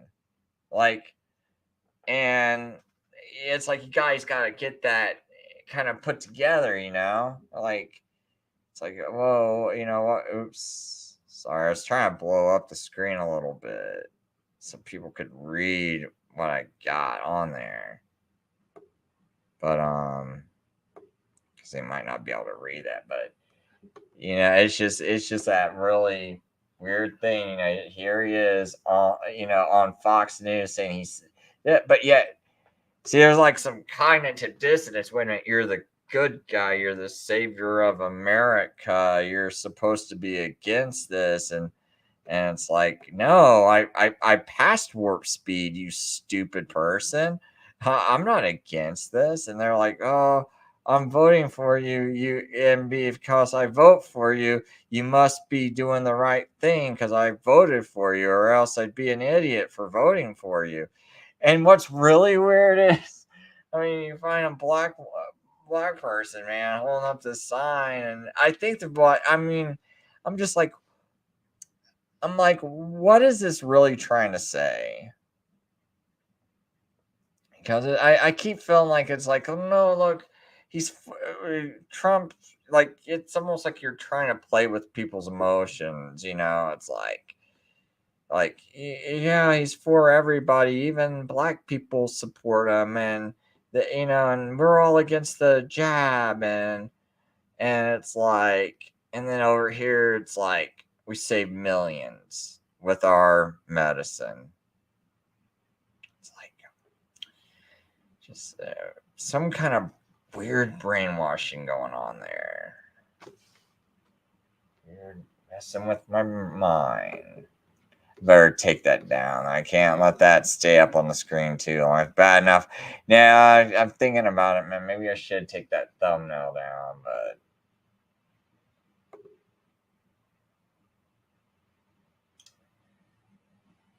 but yeah, it amazes me that people still trust the media. I think I made a mistake in my earlier years because I was like, well, I'm gonna go after Alex Jones. Like, see, I was doing this back in like 2008. Like, oh, I think it's a good idea to go after Alex Jones. And it's like, now I think about it, man, I needed to go after like Sean Hannity, but I was like, surely, you know, most people would like, I gave the public too much credit. And so I was sitting there like, you know, and sometimes when people call me dumb or crazy, I'm thinking, oh man, I'm not getting deep enough. You know, it's like, what? How can I get even deeper? And I never realized the problem with like that people weren't even really awake to Fox News, and I needed to. I really wish I would have focused more on that, but I was so wanting to, like, I guess it's more like the more intellectual people I knew at the time. I was like, well, I want to say something real interesting to them, you know, and I was looking to be their friends and try to impress them, you know. And it's like, yeah, I should have just made videos about Sean Hannity at the time, but I thought that was like a low hanging fruit. Like, this is just too easy. But now I think about it, it's like that's the thing people needed, because now it's like the way they allow these like psyops to continuously to roll out. It's like no one's ever thinking that it's like, oh, it's not that controlled. Like, and people should probably, I don't know if they still have this or not. Triplexity, Sean Hannity.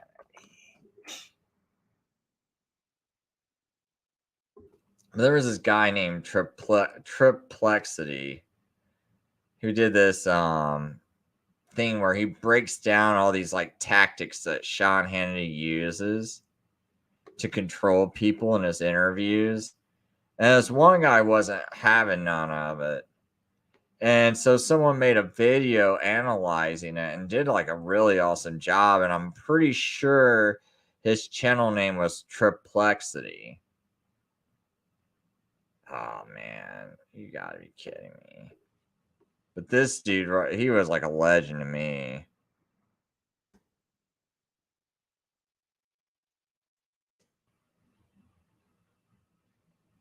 Oh, okay, yeah, my buddy Derek in the Midwest. I need to have him on again. Oh, this dude, he's kind of like a little bit of a legend to me, just because I remember like when I was first watching YouTube. I remember when he was an atheist, and then he turned Christian, and it kind of came during when he was like investigating 9/11 truth, because he was realizing like all the psyops going. I was like, wow, man, this is like the one guy that's kind of seeing through this Alex Jones stuff. So at the time, man, like you can see like he did these videos like 12 years ago, and when he's like talking about Alex Jones and everything, exposing him, I'm like, oh wow, man, this guy's on like the same page as me. I probably should have him on my show again. I had him on my show a few months ago, and it's like that was one of my most watched shows. Seems like people really liked him. But yeah, he's the channel name is Derek in the Midwest. I'll post that channel out. He doesn't do videos anymore. He's kind of nervous after some of the things he encountered. Which, yeah, I don't know, man. It's like, things are gonna happen. But he just didn't want to deal with it anymore. And so he did like his last video was like 7 years ago. But he showed how like on Alex Jones's site, when you go on it at this time, he was constantly like deleting anything where you're talking about Knights of Malta. And a lot of these alternative sites like WorldNet Daily and all these sites that people think, oh, they're trying to like go further than Fox News. They're trying to like get the real truth out. It's like there was a lot of suppression. Like WorldNet Daily would delete my comments in the comment section. And I made videos showing them doing it, showing my comments, showing how I was doing nothing but quoting parts of books to dispute what they're saying. I'm like, well, here's my source. It's not even like I was like saying that, like, it wasn't an opinion piece of me. It was like maybe one sentence of my opinion and then a quote from like a source, like a book, like an old book or something. And they eventually just deleted my comments. And it's kind of a weird thing back then, man, because you're talking like 10, 11 years ago. It's like sites would rarely,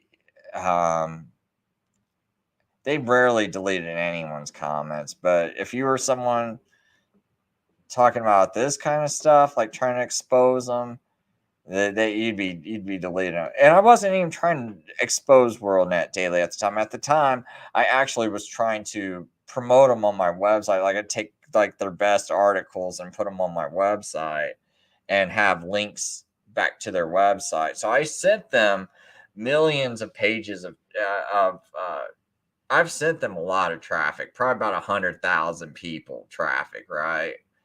And then it's like, and then they go and start delete my comments because they had like this one guy that was supposed to be like a Russian agent, right? Like an ex-Soviet agent. And I was like, is there any proof this guy's even alive? Because they were promoting this book called Disinformation.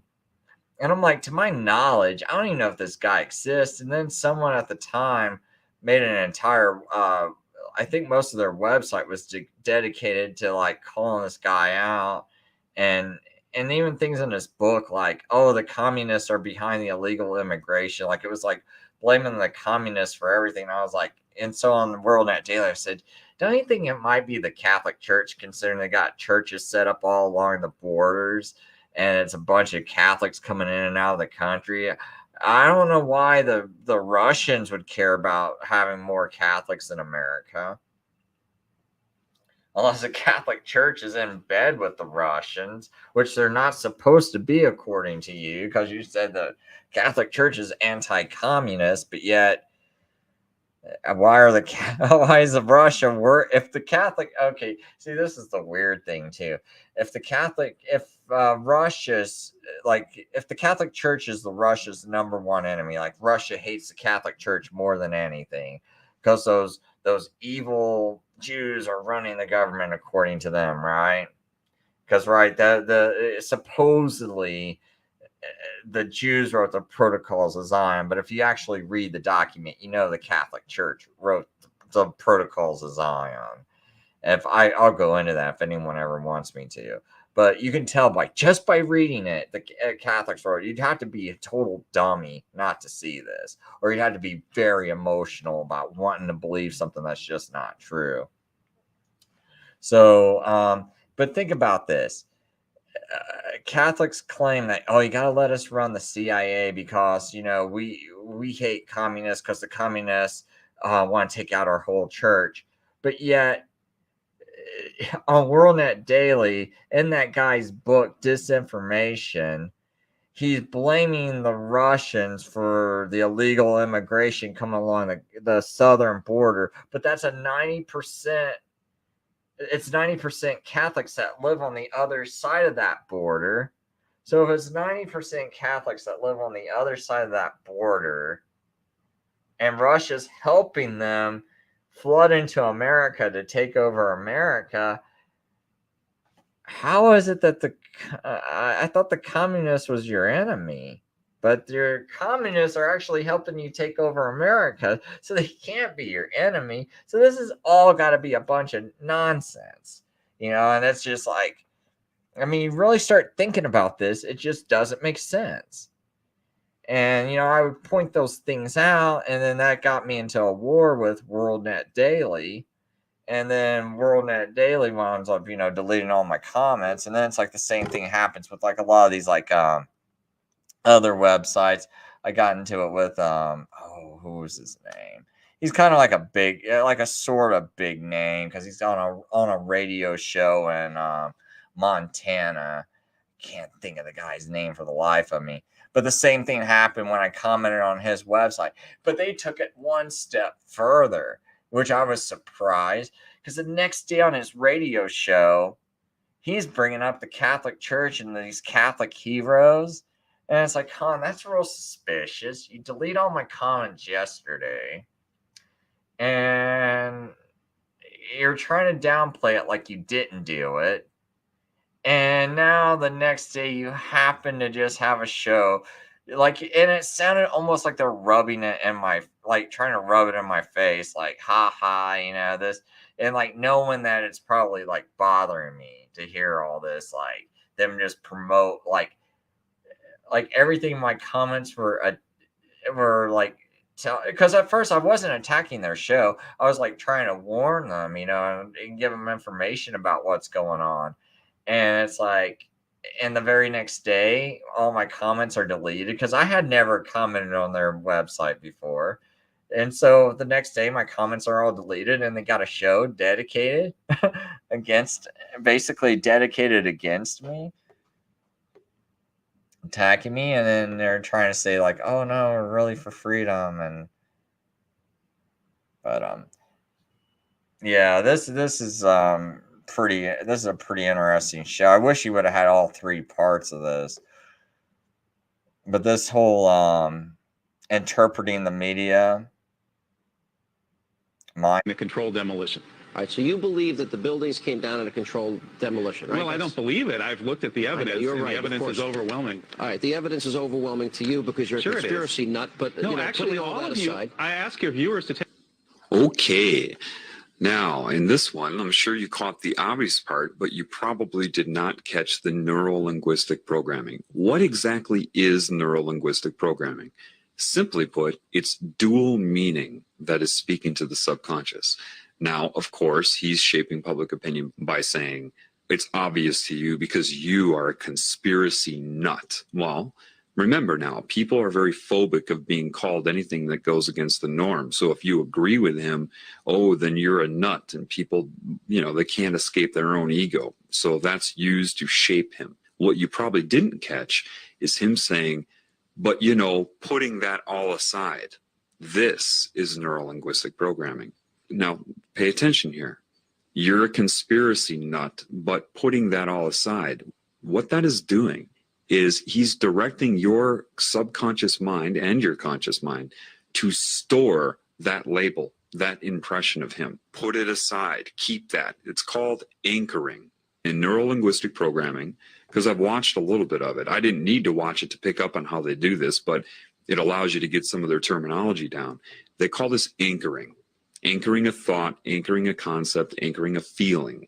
Putting all of that aside means put that aside in your mind. He's a conspiracy nut. Do you see how they manipulate you? That's a very good lesson right there in neuro-linguistic programming. All right, the evidence is overwhelming to you because you're Sure a conspiracy nut, but no, actually, all of you, aside, I ask your viewers to take a look at this evidence for themselves. They can go to st911.org. That's all right, Scholars for 9/11 Truth. Take a look at the demolitions. I know you Morgan Reynolds, a former Bush administration official. Okay, that's pretty obvious. You see how he's treating him. Very nonchalant, irritated, bored. And I know you think you're the smartest guy in the world. This is, the typical you're a know-it-all type of comment. If you watch that David Icke video where he goes back on Wogan, he draws attention to the same thing where he said, whoa, that's a cheap shot when he said, you know it all. And the response was accurate. I'm not saying I know it all. But people are trained to hate people who, quote, know it all. Why? Because they want you to be dumb. That's why in society you have catchphrases that go around that people use, like, you think too much, you're too deep, you know it all. These have all become derogatory terms in this new Orwellian society. Haven't you noticed that? His response is petty and childish, but he means to be this way. It does nothing. It addresses nothing. He can't think of anything to say in response to the professor, so he has to take a cheap shot like this. I know you think you're the smartest guy in the world. That should be obvious to you, that is just overdoing it, creating, manifesting an insult, just again for one reason and one reason only, to disrupt his thinking and to program your mind on how to view him.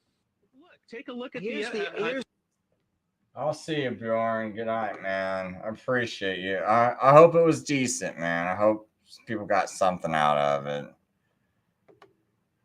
It wasn't really a very planned show, but anyway, I dropped the link to part of this, the part I'm watching, but you can go to Derek in the Midwest and go to his channel and find this whole, at least find the 2 of the 3 parts. I don't know what happened to part 1, but this was originally made by this guy named Triplexity, who's no longer on YouTube. I don't know whatever happened to him. I mean, this guy got bumped off of YouTube early on. Probably like, man, it seems like he got thrown off of YouTube back in, man, I want to say almost like 2010.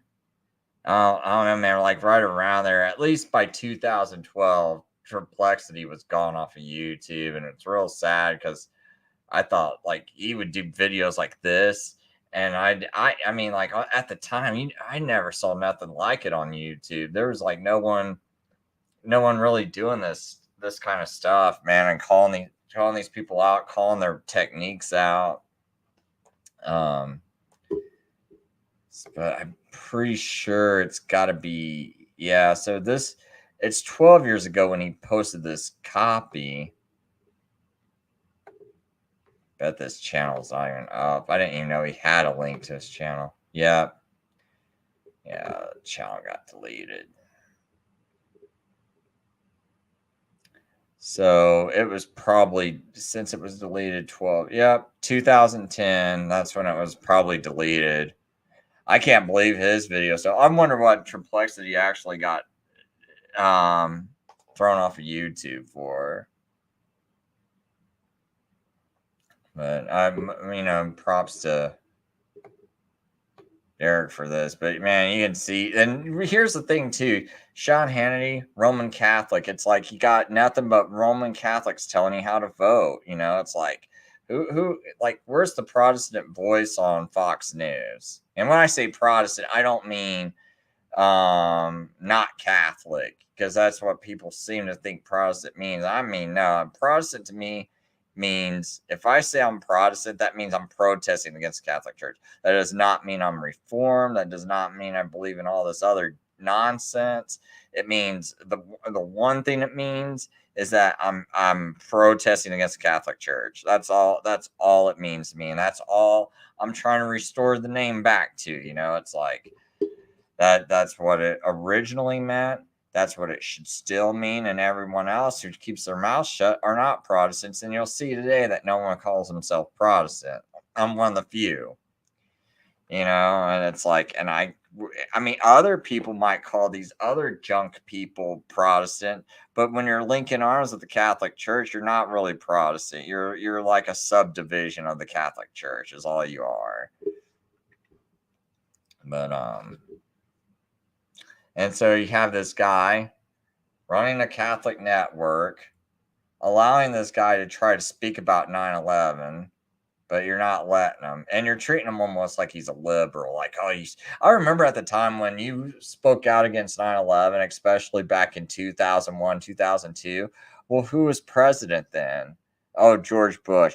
Oh, so you're for the terrorists, you're for the Muslims, you must be a Democrat since you don't believe 9/11 happened. Do you even notice like how they play this up? Because it's like they already know, like, oh yeah, the Democrats are starting to get this like reputation for being, like the pro-homo, anti-gun, and now they're liking Muslims too much, and so they got this bad thing. So, but if you would have had like like Al Gore get elected, do you think like if you saw something questionable like 9/11, and you'd be like, wow, look at them rolling out this thing called the Patriot Act that doesn't seem very patriotic, I think people would have caught on. So it's like what you do is you get someone like a George Bush, and you're like, oh, we can trust him. He's not working with the other side. He hates the other side. He hates Democrats. Got that big old smile on his face. It's like, that doesn't look like you hate the Democrats too much to me.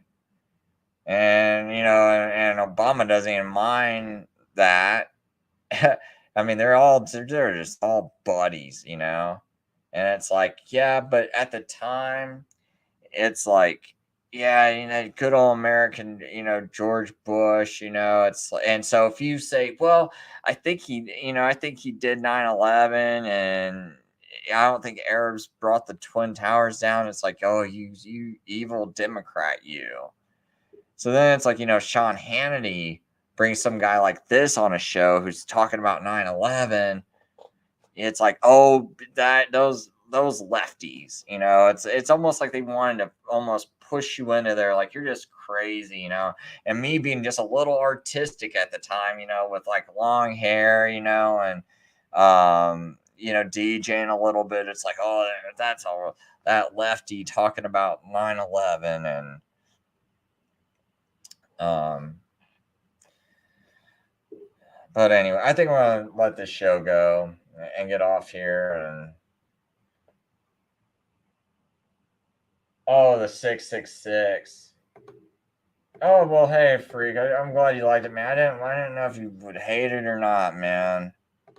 At the demolition, I know you. Morgan Reynolds, a former Bush administration official, says that the Bush administration blew the World Trade Center to kingdom come. That's a direct quote from a member of the Bush administration itself. They blew the World Trade Center to kingdom come. The Jews were told to leave. Well, we've heard a lot of these sick, bizarre theories. Okay. Oh, yeah, right there. Suddenly he's an anti-Semite? When did that come about? I didn't hear him say anything about the Jews. What he's doing here is he's trying to link him to anti-Semitism. That's what they want to do. Now, anybody that's really trying to speak the truth in this world has no interest in focusing on a group or even an individual. What they try to focus on is the problem in general, outside of any group or individual that may be Yeah, so you do have the 666 here. So yeah, but that's another thing. It's like, especially when I grew up, we grew up hearing a lot about the Left Behind series, you know, and you grew up listening to nothing but futurism and future antichrist and third temple, and oh man, they found a cow that's perfect, and is this the red heifer that they're going to sacrifice, and all this stuff on 700 Club.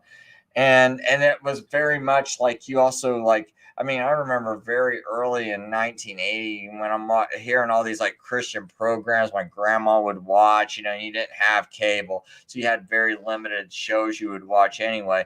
And so since you don't have the internet and you want to watch a Christian program, all there is 700 Club. And what's 700 Club promoting? All this kind of like Left Behind ideology, futurism, and they're promoting, oh, you got to support Israel, right? So a lot of people that grew up, you know, and kind of like my era, they're influenced by this brainwashing that was going on in the late 70s and early 80s, when this like Left Behind stuff was really being pumped out there and hyped up in all these movies like The Omen. And you know, what's The Omen about? Oh, the final Antichrist is finally here, you know, and all those types of movies. It's like, so if you didn't have Left Behind, it was like a movie like The Omen. But anyway, you know, and the other thing they're always doing is like, oh, support Israel, got to support Israel, and all this other stuff. And it almost made it seem like it was like part of being a Christian to support Israel, right? And if you're like a real conservative and a real Republican, you care about Israel, like that got kind of beat into your mind, because it took me a while to even understand like how much that had been beaten into my mind, right? So now when Sean Hannity's, you know, talks about that guy and makes that comment about being an anti-Semite, at the time, what that's triggering with anyone that, you know, was like around my age and maybe older and definitely younger, because you were definitely like flooded with this. You might have been flooded with that like when you were like 5.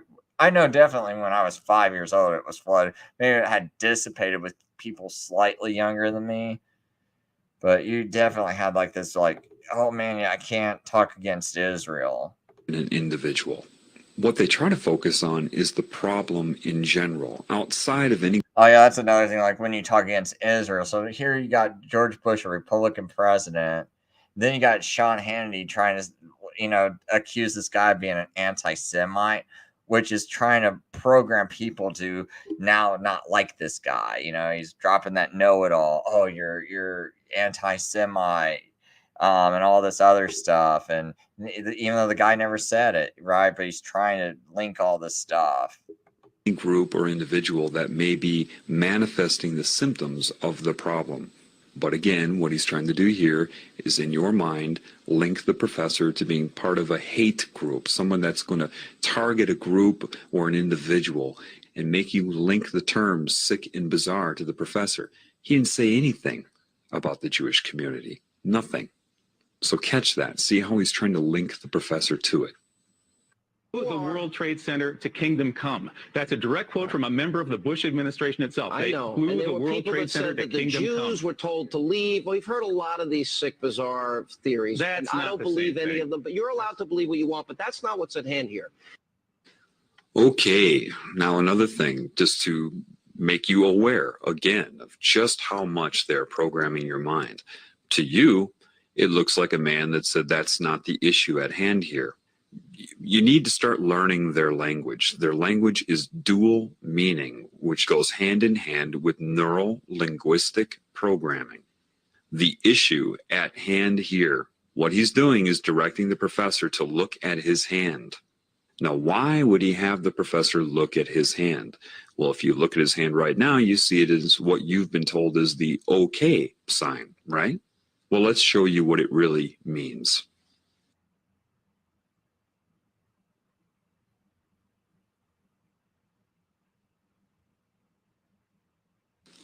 The OK symbol, as you see right here, means 666.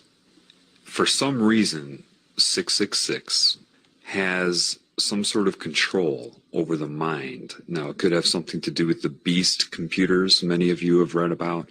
It's sorcery. It is putting a hex on somebody. It is subconscious symbolism that somehow affects some people. It doesn't affect everybody. But he's using that, and he was directing the professor to look at his hand to use sorcery on him. It's not that one thing will work. They try to use as many combinations of things as they can, but that is a symbol, and it means 666, and that is why he told him to look at his hand, or the issue at hand here told his mind subconsciously to look at his hand. Do you see? And that is what just occurred there. That's not what's at hand here, meaning you are not allowed to believe what you want. And that also tells the population looking at him, because remember, he is also talking to people that are watching television. And so they are also instructed to look at his hand subconsciously or take notice of it subconsciously. And when he says you're allowed to believe what you want, but that's not what's at hand here, he's saying with the 666 rule over your mind, you are not allowed to believe what you want. And that speaks to your subconscious mind and programs people to not think. And that's what it means all around and all together. That's what just happened. But you're allowed to believe what you want, but that's not what's at hand here. The issue is whether or not you, with your bizarre theories, are the best. I think you have the bizarre theory. You think it was 19 Hang on a second. Okay, again, saying his issues, his views are bizarre, right? But the reason he puts up his pinky there is because that is the weakest finger, that it would imply a small penis, not a potent man, using that in reference to him, saying that he is impotent, that he is bizarre, that he is weak, and that he is of the pinky. And that's why he chooses, of all fingers and all gestures, to speak about his theories, he puts his pinky up. And these are all subconscious sorcery methods. Again, sorcery is not some guy wearing a magician's hat. Part of sorcery is speaking to and manipulating the conscious mind from the subconscious. It's whether or not you, with your bizarre theories, are the best. I think you have the bizarre theory. You think it was 19 guys with box cutters led by a guy on dialysis in a cave in Afghanistan? That's ridiculous. Yeah. I mean, that's the craziest conspiracy theory of all of them. Mm-hmm. Okay, I wish I had the Twilight Zone music. Now, here's my next. See, all he can say is something to discredit him. I wish I had the Twilight Zone music. And then the people watching the televisions that say, yes, that must be weird. Twilight Zone music is weird. And the honest and credible news reporter is saying that about him. Okay. Now you see that all the neuro-linguistic programming is starting to get to the professor. He's starting to screw up his words. He's starting to screw up his concentration. He's mispronouncing. That's because there's a lot of negative energy being focused on him, interrupting his thought process. So you can see how he's starting to screw up his words, but he's still holding, with all of that working against him and being unaware of those techniques, he still holds his own, but you start to see it get to him a little bit. I mean, that's the craziest conspiracy theory of all of them. Mm-hmm. Okay, I wish I had the Twilight Zone music. Now, here's my next question. The issue that is at hand here, you're entitled to have your opinion. I don't really care what you believe. But if we're talking about a captive group of students in a class... Again, making a bored face as if he's nothing. He's the pinky. He's lower than low. I really don't care what you believe. But if we're talking... One thing, though, people think, that's... I mean, that's something, too, but... Oh, I wish I could remember what this one video was. But there's someone on here where... He's I'll have to it'd take me forever to find it, but there's someone that was doing these videos where they would walk up to these people and they would and they'd get him to like I think one of the tricks he was doing was he could hypnotize someone super fast and make them fall asleep. Like he was like one of the fastest hypnotizers there is. Then it's like also he could he knew the mind so well where he's like in a group of people and he could basically get them all to think of a particular number, and he's like, and when they would think of it, he could guess it, and he had like a way of like explaining how he's like manipulating these people and to know what they're doing. So I mean, there's actually like techniques that go way beyond what Sean Hannity's doing, and I imagine like these people probably like that hypnotist that's like a real super fast hypnotist. Maybe that's why I could find like the fastest hypnotist.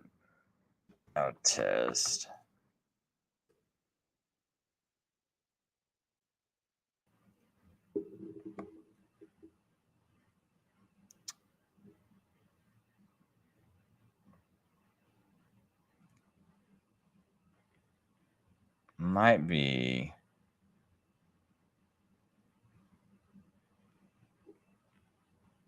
I think it might be this guy. Yeah, I think it is this guy right here. This is a hypnosis ambush. Girl in the black hoodie. I didn't meet you yet, I'm sorry.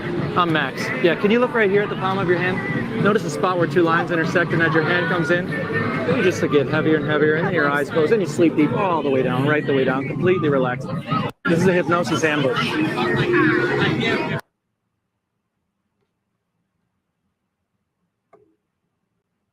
Now it's when he does all of his mentalist and mind reader stuff that's really maybe it's this one. Well, I mean, there's a few of them. How many names do you think you have in your phone? Like at least 60. At least 60. Okay, so imagine I asked you to go on your phone and to call someone. It can be as random as you, but think about who you would call. Think about, looks like you have a name in your head. Focus, hear it in your mind. Yeah. You ever have that experience in your life where you think about someone and then they call right away?